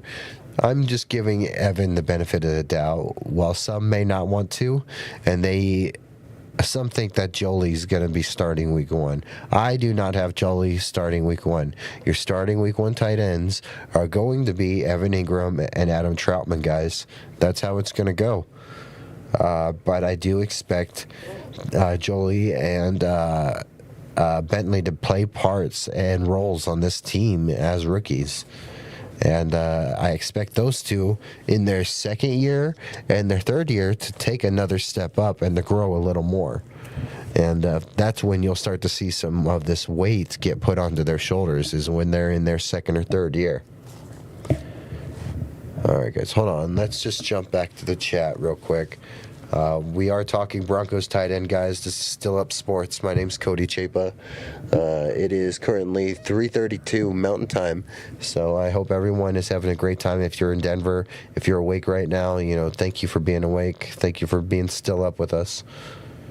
We're going to jump over onto that screen real quick just so I can check in on you guys. Let me see what you guys are up to. Let's see what the chat's up to. I think the chat's still chilling. Yeah. All right. Yeah, guys. So with this tight end room, yep, you can see my knees. I'm sorry, guys. I have knees. They do exist. I do have legs. I'm sorry that you have to see them. But I'm just comfortable. It was a long 8 hours. So, of course, I come home. I throw on the nice hoodie. I try to relax. And here I am just chilling. We got the cat right here. So we're just hanging out. We're talking Broncos ball. We're talking Broncos sports.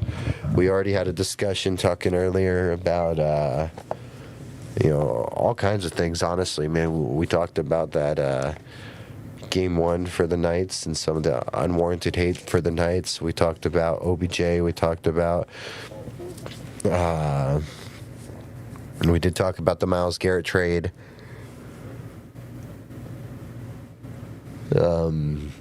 We did go into PS2 and the restructure. We went into his value. I do think that he'll be a forever Bronco. He needs to be a forever Bronco, even if towards the end of his career, if it benefits him to keep him around longer and he wants to switch to safety, I think he could be that legendary that he could win a Super Bowl or two playing corner by then. Who knows? Maybe another DPOY playing corner by then. And I think he's the kind of guy that towards the end of his career, if he were to make the switch and play a few years at safety, he could still be a Pro Bowl level safety if he were to make the switch, just because he's got such great instincts. Yeah,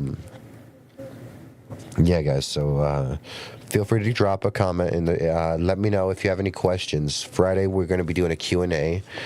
Friday morning's pod will be a Q&A pod. I got my script, my first script, so I've been scripting. There's writing here, guys. You can see it. It's scribbly. It's horrible writing, but there's some writing on there just to keep me on topic and keep me on schedule. But let's see, guys. We are almost 2 hours into the stream. We have one more major topic to go besides whatever else comes up. We'll aim for another hour or so on this stream.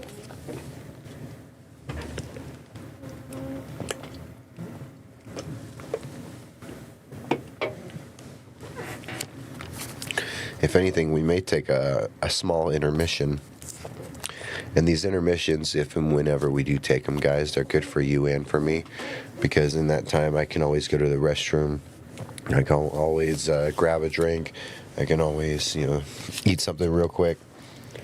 I did mention today, I went and picked up some pizza, but I did not get to eat at work or nothing. So picked up some pizza after work. And there's something about a 4 o'clock in the morning, slice of olive pizza sounds amazing. But my time is different than a lot of you guys. This is like my daytime. I will wait. I literally will get off work at midnight, try to get here by 12:30, which is 1:30 Mountain, and try to go live at least by 1:30 Mountain. If not, it gets delayed to like 1:45 Mountain. So I can try to get here as fast as possible, get settled in, and go live. Try to go for as many hours as I can as I'm going still. I've done a 4-hour stream. I've done 3 hours, 1 hour, 2 hour. some of them just depend on how I'm feeling. I wish I had a guest or had a guest on already, and that's why Petros gets to be first guest. But I wish I could have been on someone else's show or have done a show with someone already, especially with someone who's either awake at this time or someone who wants to record a show. Just like not on live, but just record one. I would love to record a show with someone, just to get the practice, practice answering questions, asking questions. It would really help me. So I'm gonna be putting out some feelers, trying to get on to someone's show. That's my next goal in the next few weeks, especially because when we get close, when we hit 90 subs. I very much may be inclined to go for 24 hours on one of these weekends just so I can hit that 100, or stream just until I hit 100. And I will definitely put out some feelers because I'm trying to get on someone else's show. Until I get people on mine, I want to pop on someone else's. Until then, I'm also going to be trying to clip a lot of stuff and put out a lot more shorts. And like I said, I got a video or two in the works. One video I have in the works involves, the one man, himself, Chibi. That's the one I'm trying to do a video on. I have a Garrett Bowles take that I've been cooking on for over a year or so that I really believe in, and I can't wait to share that one with you guys. Yeah, on here I have one more topic for us guys, and that's going to be the Waddle versus AJ Brown, conversation. Who had better value in their trade? Who's going to have a better season? Who won the trade? Because just because you get better value may not mean you'll win the trade. And maybe to win this trade, we find out. Maybe we find out who wins this trade after a year or two, but initially we're going to look at it right now and we're going to see who we think won this trade. Sorry guys, I'm going to change the camera angle. I don't want you to see my knees, my white knees blinding you guys.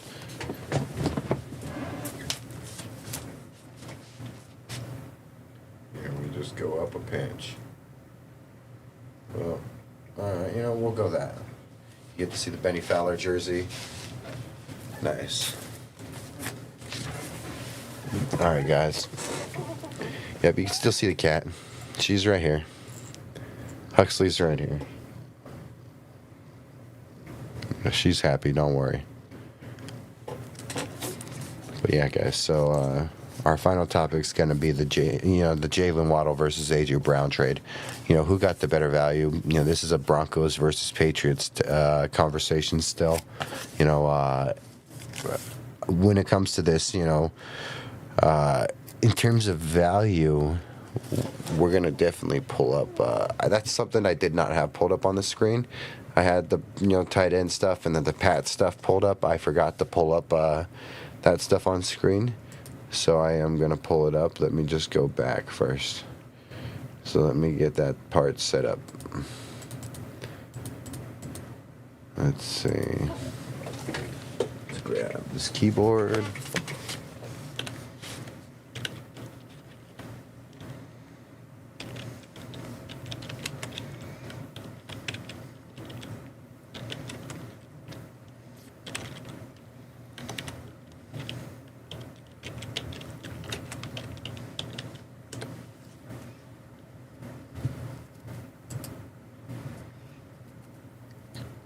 All right, guys. So we ended up giving up, our pick 30, a first. We gave up a third, and then we swapped fourths, and then for AJ.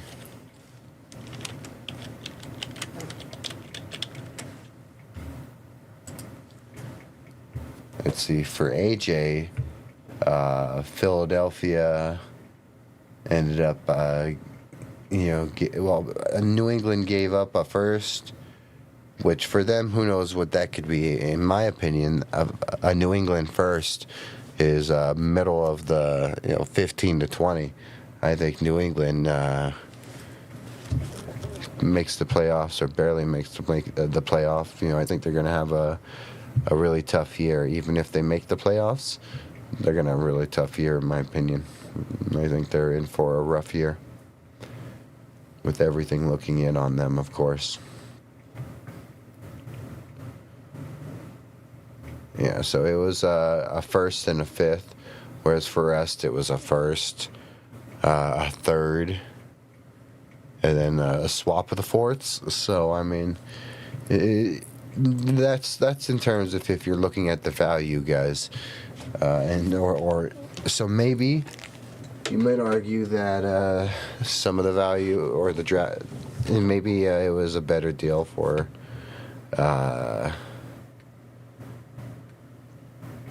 I don't know. So, I was gonna say maybe it's a better deal for the Pats, but at the same time, is AJ Brown better than Jalen Waddle? That's the conversation, and I would say no. Brown is like the bigger body type, but I'm excited to see how that goes. Just because I'm wondering how it goes for him in New England and how that relationship with. Drake May pans out. Like it may start out great, like because he was pretty happy today. He looked pretty happy, but that doesn't mean it's gonna stay that way.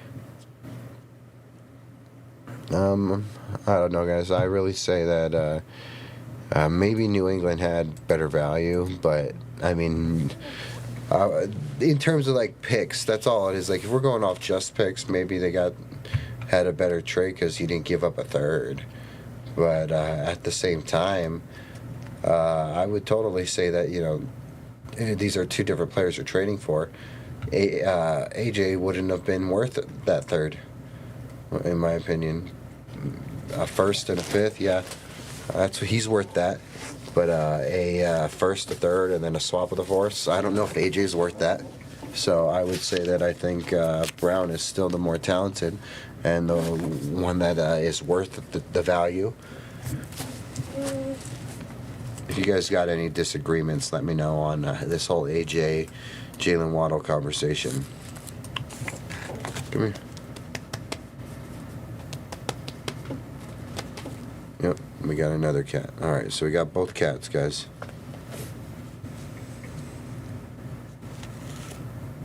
Yep, all right.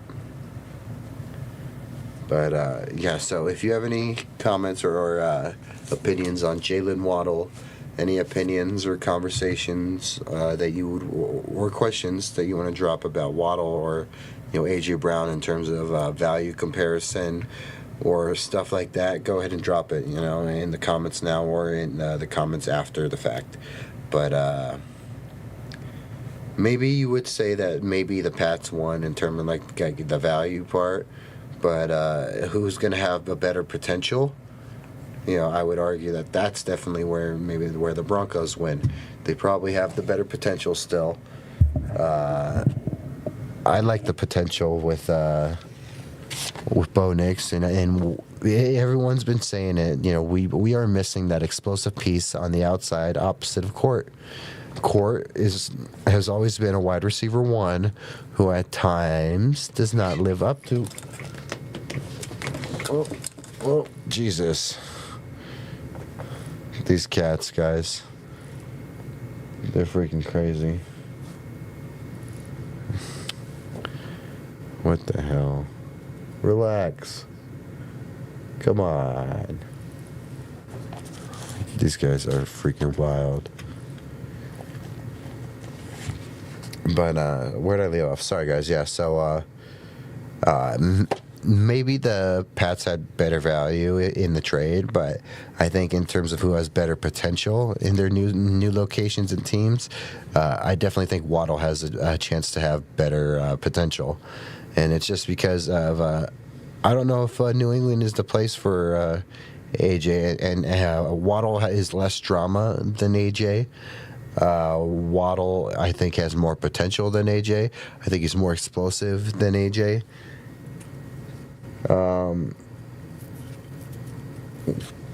I don't know, guys. I really think that I wish this is the one I should have done a little more researching on my notes or on my I did not have a tab pulled up on AJ Waddle stuff. I had a tab pulled up for everything else, not for this one, but I'm not going to pull nothing else up on that one. We're just going to go off of it off the top still. So in terms of AJ Waddle, I'll just say that I think that maybe New England got the value, Broncos got the potential, though. I really do think that he's in a better position to succeed than AJ. I think he has more around him than AJ, which allows him to even be better. Every one of these guys on the Broncos offense has a chance to really grow and thrive with Waddle's presence. With Waddle's presence, we were talking about it earlier, that these tight ends, it can open something up for Ingram. It can open up space up in the middle for who knows who may be in the slot. Who knows who's in the slot? Whether you put another tight end like Jolly in there, whether maybe you want to bring Pat Bryant in, whether you bring Marvin Mims in, whether you bring in Troy Franklin, everyone's going to be cooking because there's going to be matchups all across the board. And that's what Jalen does, is he opens up the rest of the matchups for everyone else. Jalen opens up so many matchups. And I think that Jalen opens up like the quick game, like the slot. I think Jalen opens up not just the slot, but I think what screen game you do have could be more dangerous with Jalen. And maybe they are expecting it at times, but I don't expect Davis to use the screen as aggressive as Sean did. But I do think that he'll use it more effectively than Sean.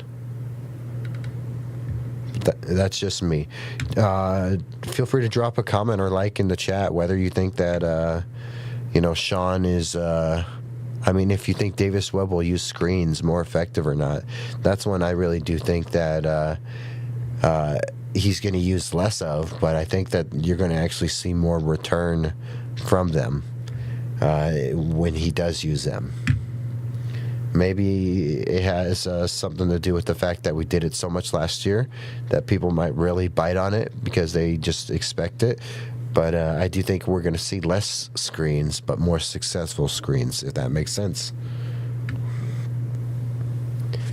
And yeah, so in terms of who do I think won the Jalen Waddle, who do I think won the Broncos trade, versus, the Pats and A.J. Brown and all that.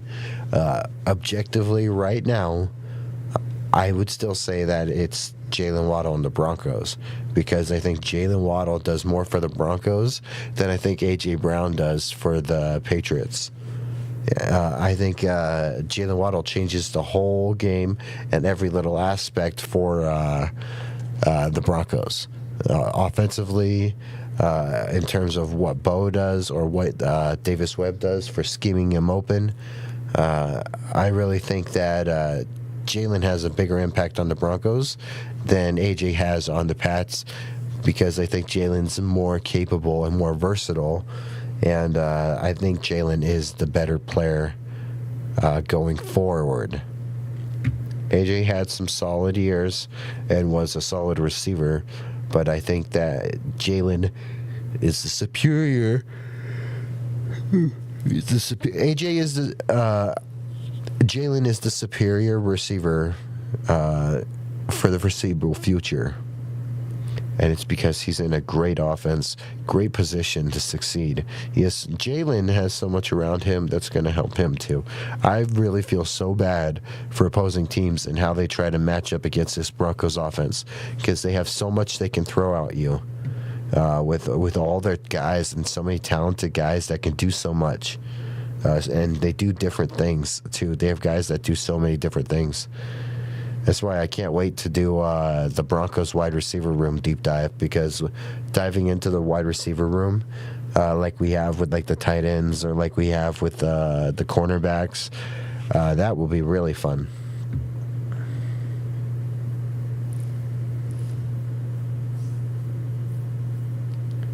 Let's see, guys. We are creeping up on... almost on what will be 4 a.m. Mountain Time.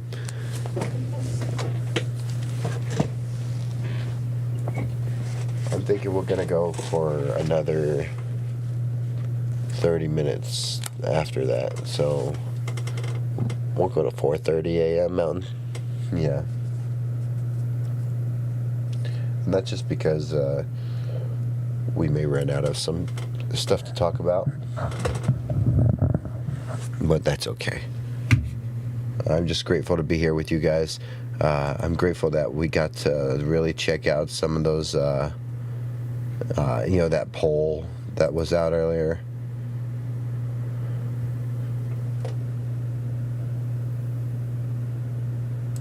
And see, big shout out to Average Broncos Fan earlier on Twitter. We're going to jump over on the Twitter so you can see real quick, because I did say after, this whole situation with, the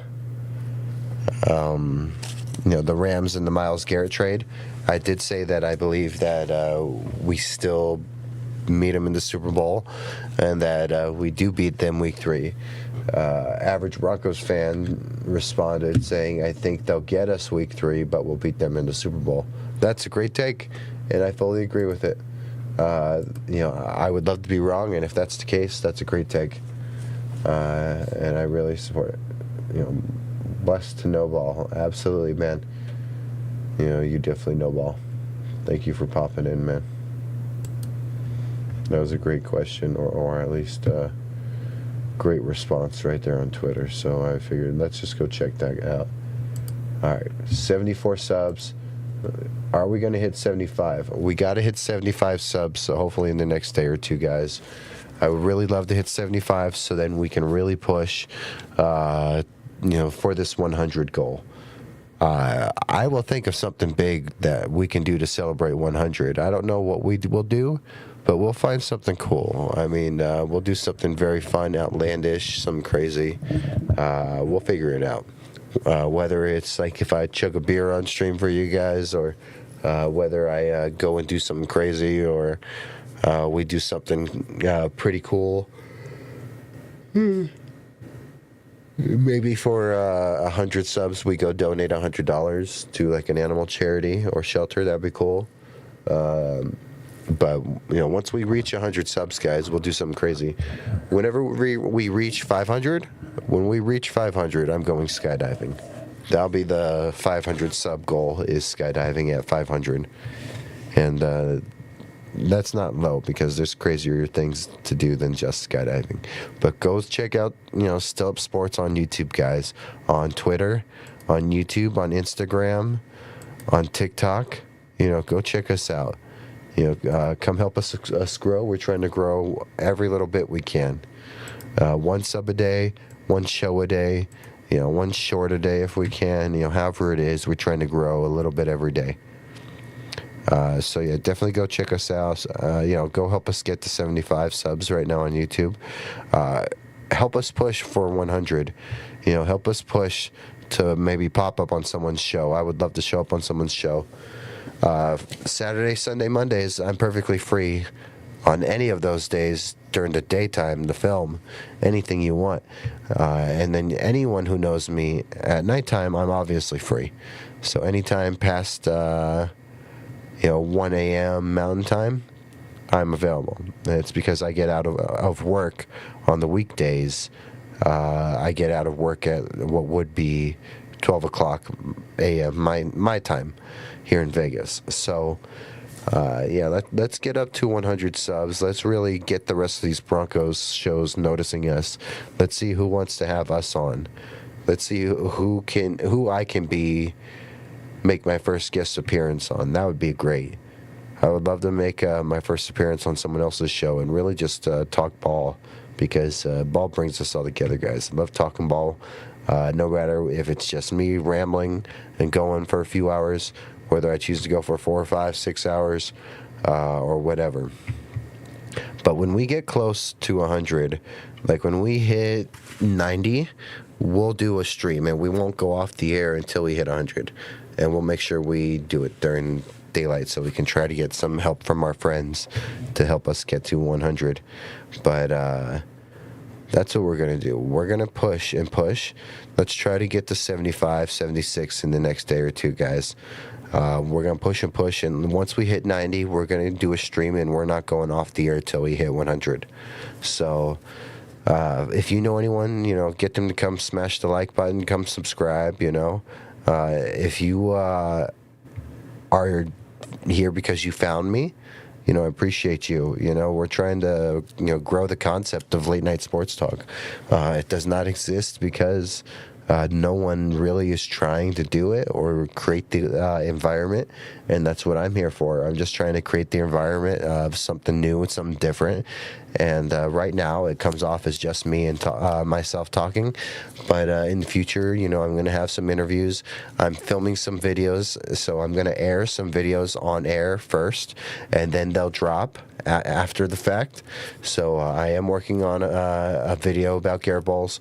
And I am going to start filming another video, and I'm working on editing all that stuff. But we're working on everything, one video, one edit, one short, one post at a time.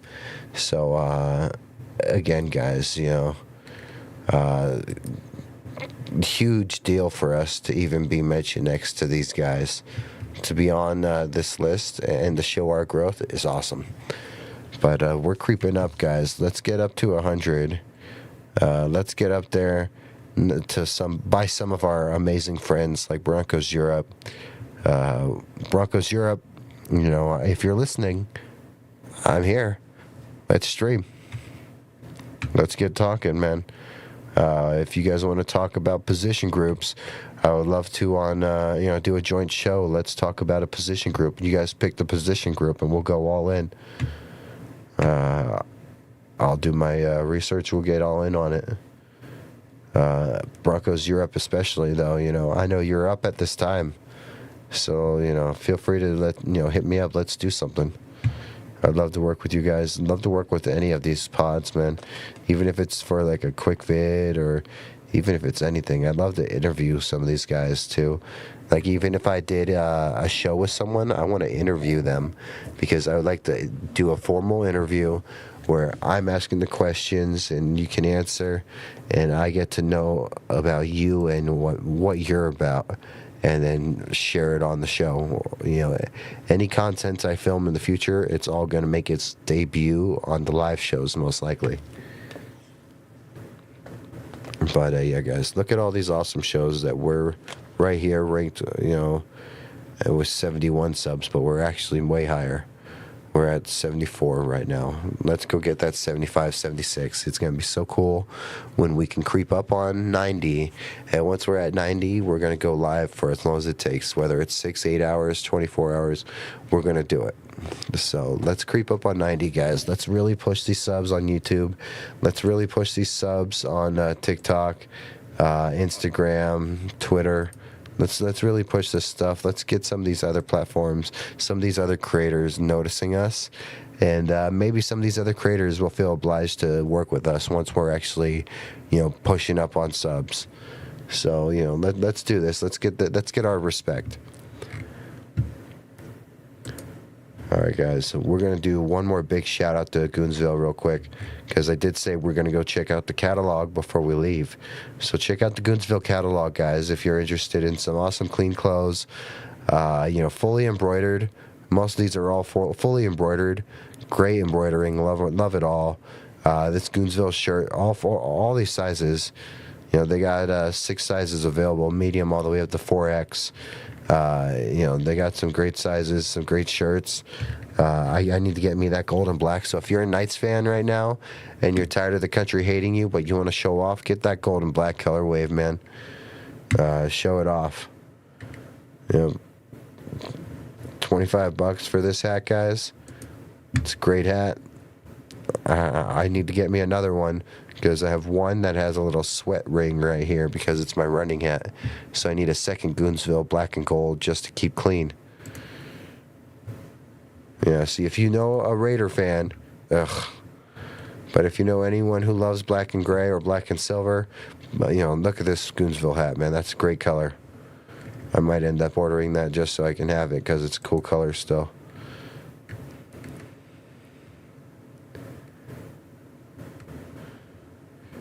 Yeah, delivery's super fast, man. Delivery's great. All the products are great, man. Goonsville knows what they're doing with making great clothing, great products. and they know what they're doing when it comes to supporting other creators and each other. You know, they've been very supportive of me, and I'm really grateful for that. I own a good chunk of this catalog. I own this, this St. Patrick's Day shirt. I own, this hat. I own one that's kind of a reverse of this hat as well. You know, I own my Greek Goonsville hat. I own 2 different Bronco colorways hat. I got multiple beanies, multiple hoodies, and I'm never going to stop adding to my collection. Yeah, see, here you go, guys. This is that Greek Goonsville right here. Whew. Greek Goonsville. Go check it out, guys. If you're at the Greek festival, if you're in Denver and you're going to the Greek festival, go find Petros, go say what's up, say Cody sent you. He'll be happy to see you. He'll hang out, talk with you. He's an awesome guy. Yeah, guys, so we're probably going to pop off in a little bit, but we did really have a fun show, honestly. We got into a bunch of stuff.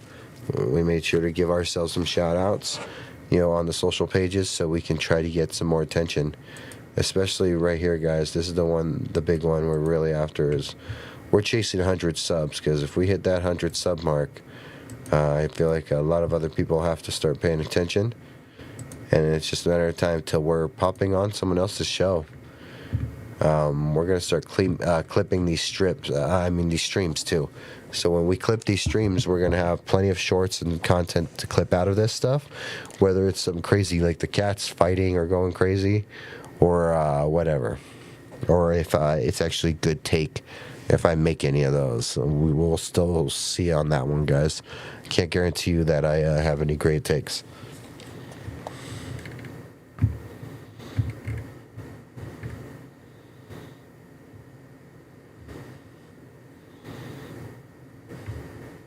All right, let's pop back on this screen. All right, guys. Hey, great to see you. All right.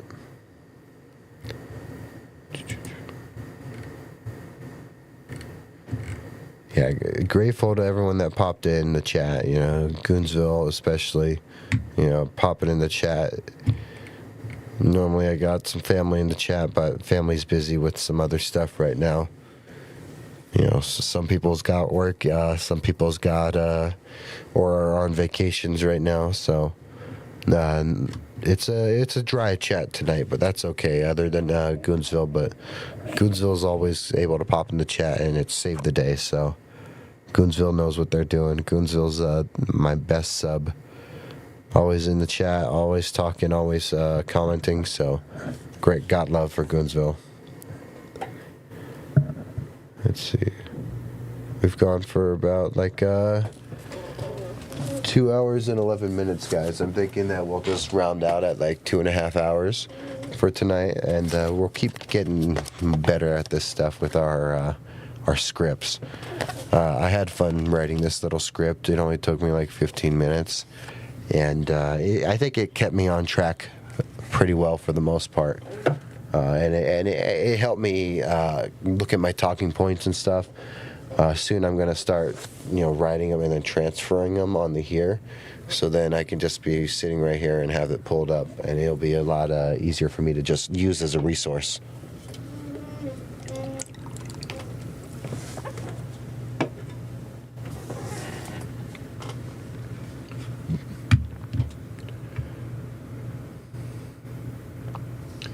Yeah, Goonsville did say that he's rooting for the Knights. As a Colorado native, man, I understand that's kind of hard for you, but I would be. This is one of those times, one of those small cases where I would say that it's okay to be supportive of this team, guys.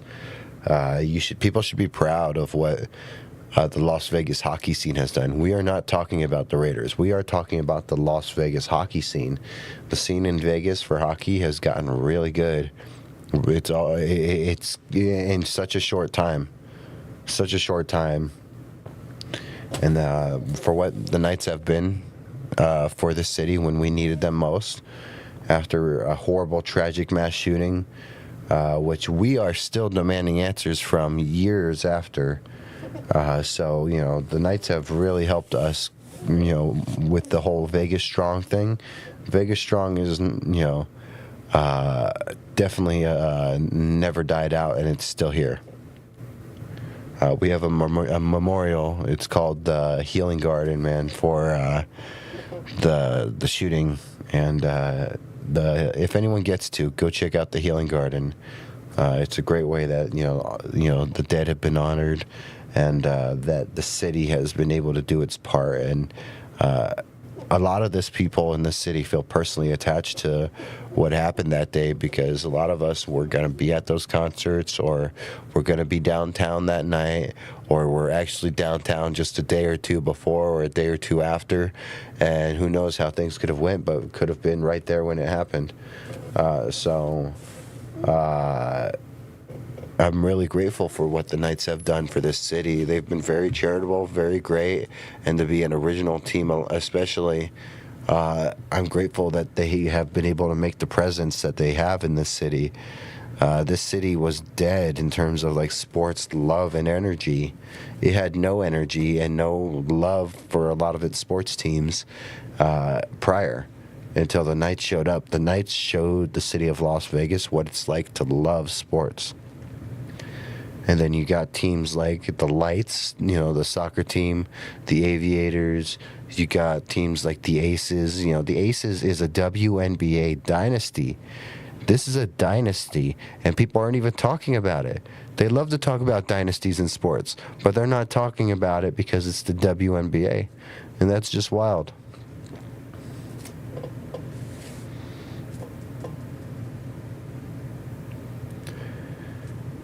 Yeah, guys, Vegas is a great sports city. It's growing into one.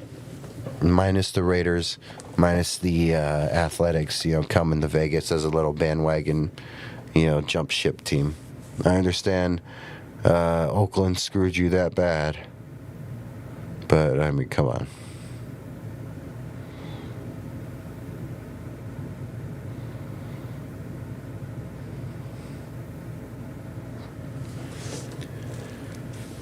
Yeah, guys, so how my routine normally goes sometimes is I get off work at midnight. Well, most of the time with these late night streams, I get off work at midnight, come straight here. I hop on stream for how many time, whether it's a few hours or a long time. I stream, and then I get off. And I try to go to bed by what would be 4 or 5 in the morning my time. At least lay in bed by then. But I almost always, if I can, I try to wake up in time, which is usually 10 or 11 o'clock my time, so I can catch the DMVR pod, because DMVR is family to me. Zach Stevens, I just appreciate you, man. I know that I got a feeling you listen to these, and I just know that you've been, following the journey on Instagram, and your support means the world to me. There's only a few people in Broncos media that I worship like gods, and Zach is right next to Brandon Perna in my opinion, because I've been watching Perna since 2014, but I've never met Perna in person. I've never DM'd Perna in person. Before I created this channel, I did. And before I went live for the first time, at least, I did DM Perna. And it was, if I could go back, I probably would have deleted it, but it comes off as a little bit like a fanboyish, but also just I'm just trying to ask for tips and pointers on how he does some of this stuff. But in general, Zach Stevens from DMVR has just been so supportive and so kind. I've really appreciated all he's done. I enjoyed meeting him here in Vegas the first time I met him in 2023, and then to go out to Denver again and meet him for a second time. And he's always been really kind and responsive, and I've always been supportive of DMVR. DMVR has been my go-to show as a fan since 2021, 2022. So it's been my go-to since then, and Zach alone, he is living the the best life of any Bronco fan, any Bronco media, any Bronco, sports coverer, whatever you are, and you talk about the Broncos, you just wish you could be in the building. You just wish you could be in the press box every game. You wish you could travel where the team goes. You wish you could do all this stuff. And he is living the dream job of me and many other Bronco fans. And he does it so well, and he is the most deserving person to have that kind of career. And why the way he does it too, he just goes a million miles an hour. He has so much energy, and he only has that kind of energy because he truly loves what he does and he's passionate about it. And Zach, his support meant so much to me, whether it's a small like or a small comment. Just to have his support or see that he's aware of it. I'm just like, man, I got a guy who is literally covering the team, who has asked Sean Payton questions, who has asked Bo Nix questions, who has asked players on this team questions, who I have gotten to ask him questions. So to be able to ask Zach questions about like how this or that, or to get his feedback is just awesome. Because I just know, like, Zach is so close to what is, like, the big leagues. Zach is the big leagues. And, just to even have, the big leagues give an opinion, because I ask for an opinion from him. And the fact that he's willing to respond and give up some of his, like, time to even answer a message or even, comment or like my posts, it means a lot. But also another reason why I'm so kind to Zach and I just gave all this attention to Zach is because the Instagram algorithm has a way of us finding the same cat memes. So the same cat videos we always get linked to. So I think that's just another part of this is just because Zach's such a good cat dad that I'm so supportive. So, but besides that, he's just, I admire Zach and all he does. He's the best in the game for a reason, and he's everywhere where he needs to be when he needs to be, and that's what I appreciate is like his work ethic and his energy, his drive. So very deserving of all that he is and got going. We got to get this guy some journalism awards. I'm going to have to make my own. I know the Broncos chat gave their producer an award. I made that happen last year, but we got to get Zach an award because he truly goes above and beyond. He is underlooked compared to some of these other media cats, and it's easy to overlook Zach in this media landscape. But he is by far my favorite Bronco reporter. I not only got like 2 or 3 that I truly love. In terms of like just media personalities, it's literally Brandon Perna and Zach Stevens, but I put Zach a little ahead of Brandon just because Zach's my dog. He's the homie. But Perna, I just admire what he's done too. So, we gotta love all these media guys. I'm just grateful for all the support. Grateful to be at 74 subs, guys. To even chase or think about the idea that we're chasing 100 is just insane. And like I said, maybe when we hit 500, I'll go skydiving because I already had it as something I want to do. It's because I have a respect for heights. I don't have a fear for heights. I just have a fear for falling, and I very much want to just go skydiving so I can do that. But 500 subs would be a great way to be like, let's go subscribe, let's go skydive. That'd be so cool.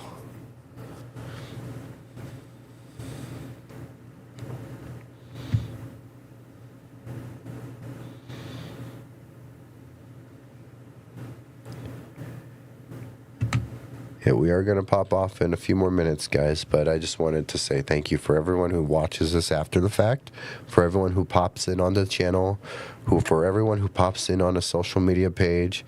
Thank you. We're trying to normalize this late night sports concept, and it's a process. On all the levels, every scale, it very much is a process. But I think we're getting better and better. And I think we're getting more and more closer to normalize the concept that, you could wake up right now at what is 4:17 in the morning Mountain Time, and here we are still live talking. It's 4:17. So, to still be talking at this time, we're here to fill the gap. We are still up, so why can't we talk sports and fill the gap while you wait for your favorite media personality to wake up and go live, or you wait for the local radio to go live? Here we are, filling the gap while all these big radio stations, or while these online YouTube Bronco media personalities are sleeping, and then got to get up and plan their show. Here we are still relaxing, talking ball, and giving them a chance to get their break and doing this. I still want to do something else on my mind for the show, guys, is we would love to do like a streamathon still. I reached out to Mike Mile High Monster on that. No answer on that, but I would love to do a streamathon type thing. Get all these Broncos creators together, pair them up in certain ways or in certain pairs, just to get them talking, get them all some subs, build all of our subs and all of our bases together. We'd be able to split some subs all around, split some joint attention all around, and maybe imagine setting a record. I don't think there's been another NFL fan base's streamers to go for like 24 hours straight. Why don't we do an 88 hours live stream, and we all just fill the gaps until we reach 88 hours. Just preferably do it on a weekend when we're all mostly available. There's some streaming options for us to do with that stuff. But in the meantime, guys, we're going to get Petros on the show hopefully in the next week or so. And then besides that, and having Goonsville and Petros on the show, we're going to be putting some feelers out. And as we put some feelers out, we're going to try and hop on some other people's shows.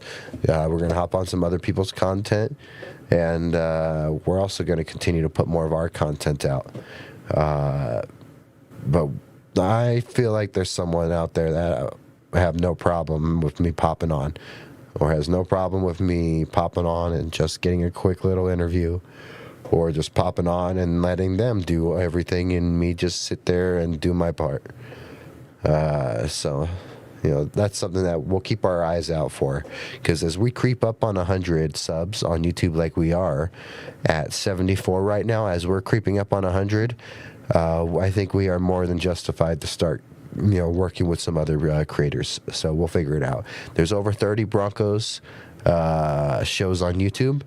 So why not start figuring out, there's got to be one or two in there that we can start, at least getting some other opinions from, because I would love to run some takes off of some of these people and get their feedback. And it helps me too if I can actually do my first stream with someone else to get some practice. Pop up and talk with someone and just ramble, chat. Thank you guys for coming in. I really do appreciate all the support. It's been a long night. Honestly, guys, we're going to go for another 10 minutes. We'll go for 10 more minutes. That way we can call it quits at 4:30 in the morning. Part of me wants to, in the future still, go for another hour longer, which would be making it till 5:30 in the morning. What would make that easier in the future is when I have like interviews lined up. Because if I have an interview that, let's say it's 30 minutes long, I can air that. I could just air it on here. I can air like the first 10 minutes, pause, air the next 10, air the next 10, and then after the show, after the fact, air, put an interview up as its own video. And then same with like the content that I'm filming right now, with some of these videos and stuff. it could stretch and make these 4 hour plus long streams more capable, 3 4 hour streams more doable, because the fact that, like, we got 30 minutes or 20 minutes here or 30 minutes there being filled with like an interview here for like 30 minutes, and then later in the show we got a 30-minute or a 20-minute long video that we choose to air live on stream as well. So that helps fill the gap as well, and that allows me to stretch that time and still make it work. So we're working on it all. I'm excited though, guys. We're doing so good. We're growing so fast. You guys are killing it. Broncos Country is the best family that anyone could ask for. And I have a feeling we're going to reach that 75th sub soon. We only need one to reach 75 on YouTube. So let's just find one. If you know a Bronco fan, if there's a Bronco fan in your life that would love to be listening or talking sports late at night, get them to subscribe. Get them to subscribe to Still Up Sports. We're here for you when you're asleep. We're here for you when you wake up in the middle of the night. We're here for you when you're out late night and, bar hopping and you're trying to make it back to your hotel room at 5 in the morning, and here we are. So feel free to reach out and subscribe. If anyone also wants, I do have some Gen 1 stickers. The Generation 1 stickers are all still free. They come in a QR code, they come in vinyl, and they come in holographic too. So all Gen 1 stickers are free. In the next month or two, we're going to get some Gen 2 stickers packs. The sticker packs I will sell for $8 to $10. Depends on how well when I acquire them all and how I can budget and price them out. But either way, for $8 to $10, it's going to get you at least like 8 to 10 regular stickers. It's going to get you a bumper sticker. It's going to get you some glow-in-the-dark stickers. So there's $8 to $10 is going to get you like at least 15 to 20 stickers, and that's going to at least give me a chance to start making some money to put towards the couch and put towards a new camera, because I want a nice cleaner camera, as well as in the future, maybe I can at least pay to get a producer, or if not a producer, just get some extra help with some of these editing or some of the stuff. I'm working on thumbnails, so it'll be nice when I can do thumbnails. I do want to get some interviews. I'm gonna reach out still as soon as after Petros comes on the air. I'm shooting my shot with 1 or 2 people on some big time interviews as well. Also, I did send an email for the SAC Summit. I have talked about this before, but I am working towards the SAC Summit. We do want to do the SAC Summit and cover the SAC Summit. Not many people are going to get to or probably get to come out here and cover it. Probably some of the big networks and the big guys will get to, but we're going to be, if they don't let us come and get in the building and get to watch and cover the SAC Summit, we're going to be standing out on the sidewalk or anywhere that is public property, and we're going to be filming and doing live streams from the public, from the sidewalk if we need to. And, worst case scenario, it's a crappy broadcast, but we get something out of it or nothing out of it. And best case scenario, someone will stop and we'll get to interview someone. We'll make a sign and something, and we'll try to flag someone down from the SAC Summit as they're leaving. One of these pass rushers, I don't care who. I'm here in Vegas, and it's an event that's going to be in Vegas. So I sent a formal email requesting, for credentials.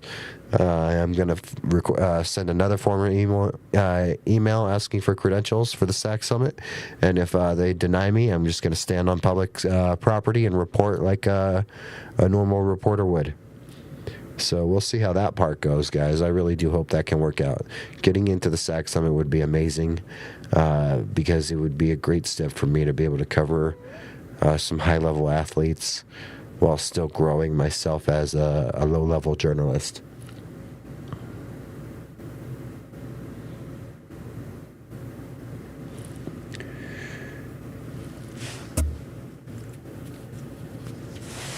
Thank you, everyone. I do appreciate all the comments in the live chat from Coonsville and everyone else.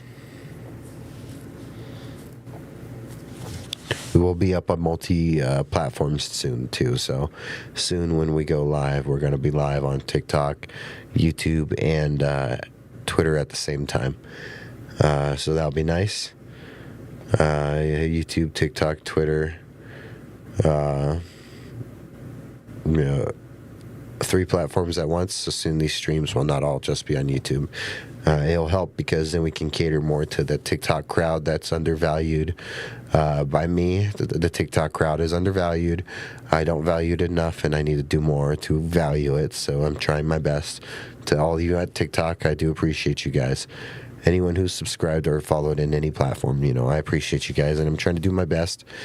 The reason why we're not going to do the live streams on Instagram is because Instagram feels a little more homey, more personal to me still. So if anyone subscribes to the page or myself on Instagram, down the line in the future, once we get to do memberships or stuff like that, I intend on doing some just like membership stuff. But also, I think the Instagram account for the page feels like it shows a lot more than what I don't get to show on Twitter or YouTube or even on TikTok too. So I do feel like that the Instagram page for the channel feels a little more homey and fun. All right, guys, we're gonna probably sign off. It's been a little over 2.5 hour stream. We definitely do hope that you have a great night or great morning now, as it is for most of you guys. It is about to be 4:30 in the morning Mountain Time, so I wish you guys the best. We're going to start changing things up and adding some more stuff to it, because in the future, with each show, I intend to drop a video in each show, as well as hopefully having an interview in each show. I've also talked about the idea of having a call-in line for you to leave and call your voicemail so I can play those on air. Those would be fun too.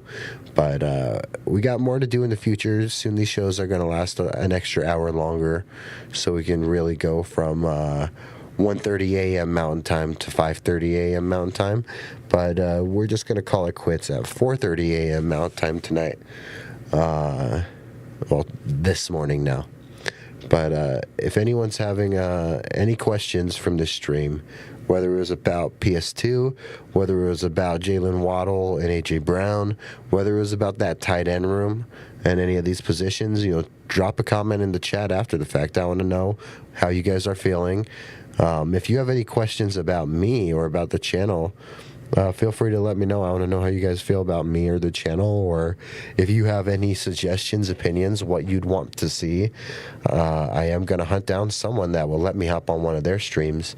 I would love to hop on someone's stream soon, just so we can get our name out there a little more. Because the whole point is no one else is gonna understand the idea of late night sports unless I can just explain it myself. So yeah, there's a lot to be excited for, guys. Thank you so much for being here with me. It means a lot that you guys show up and that we're growing every day. 74 subs on YouTube. We're creeping up, and we're gonna keep looking for that 100 goal. But right now, we're just looking for 75. Thank you so much for being here with me today on Still Up Sports, guys. I hope you have a wonderful morning. Be great at what you do and keep supporting other people at what they do, guys. I wouldn't be here without you being great and without you supporting me. So just want you guys to know that, we are all thinking over here at Still Up Sports. We're thinking of you, me, and the kiddies. We're thinking of you guys. So come back on Friday morning. We're going to have our mailbag.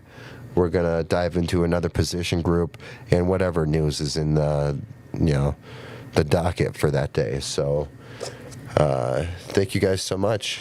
Have a great night.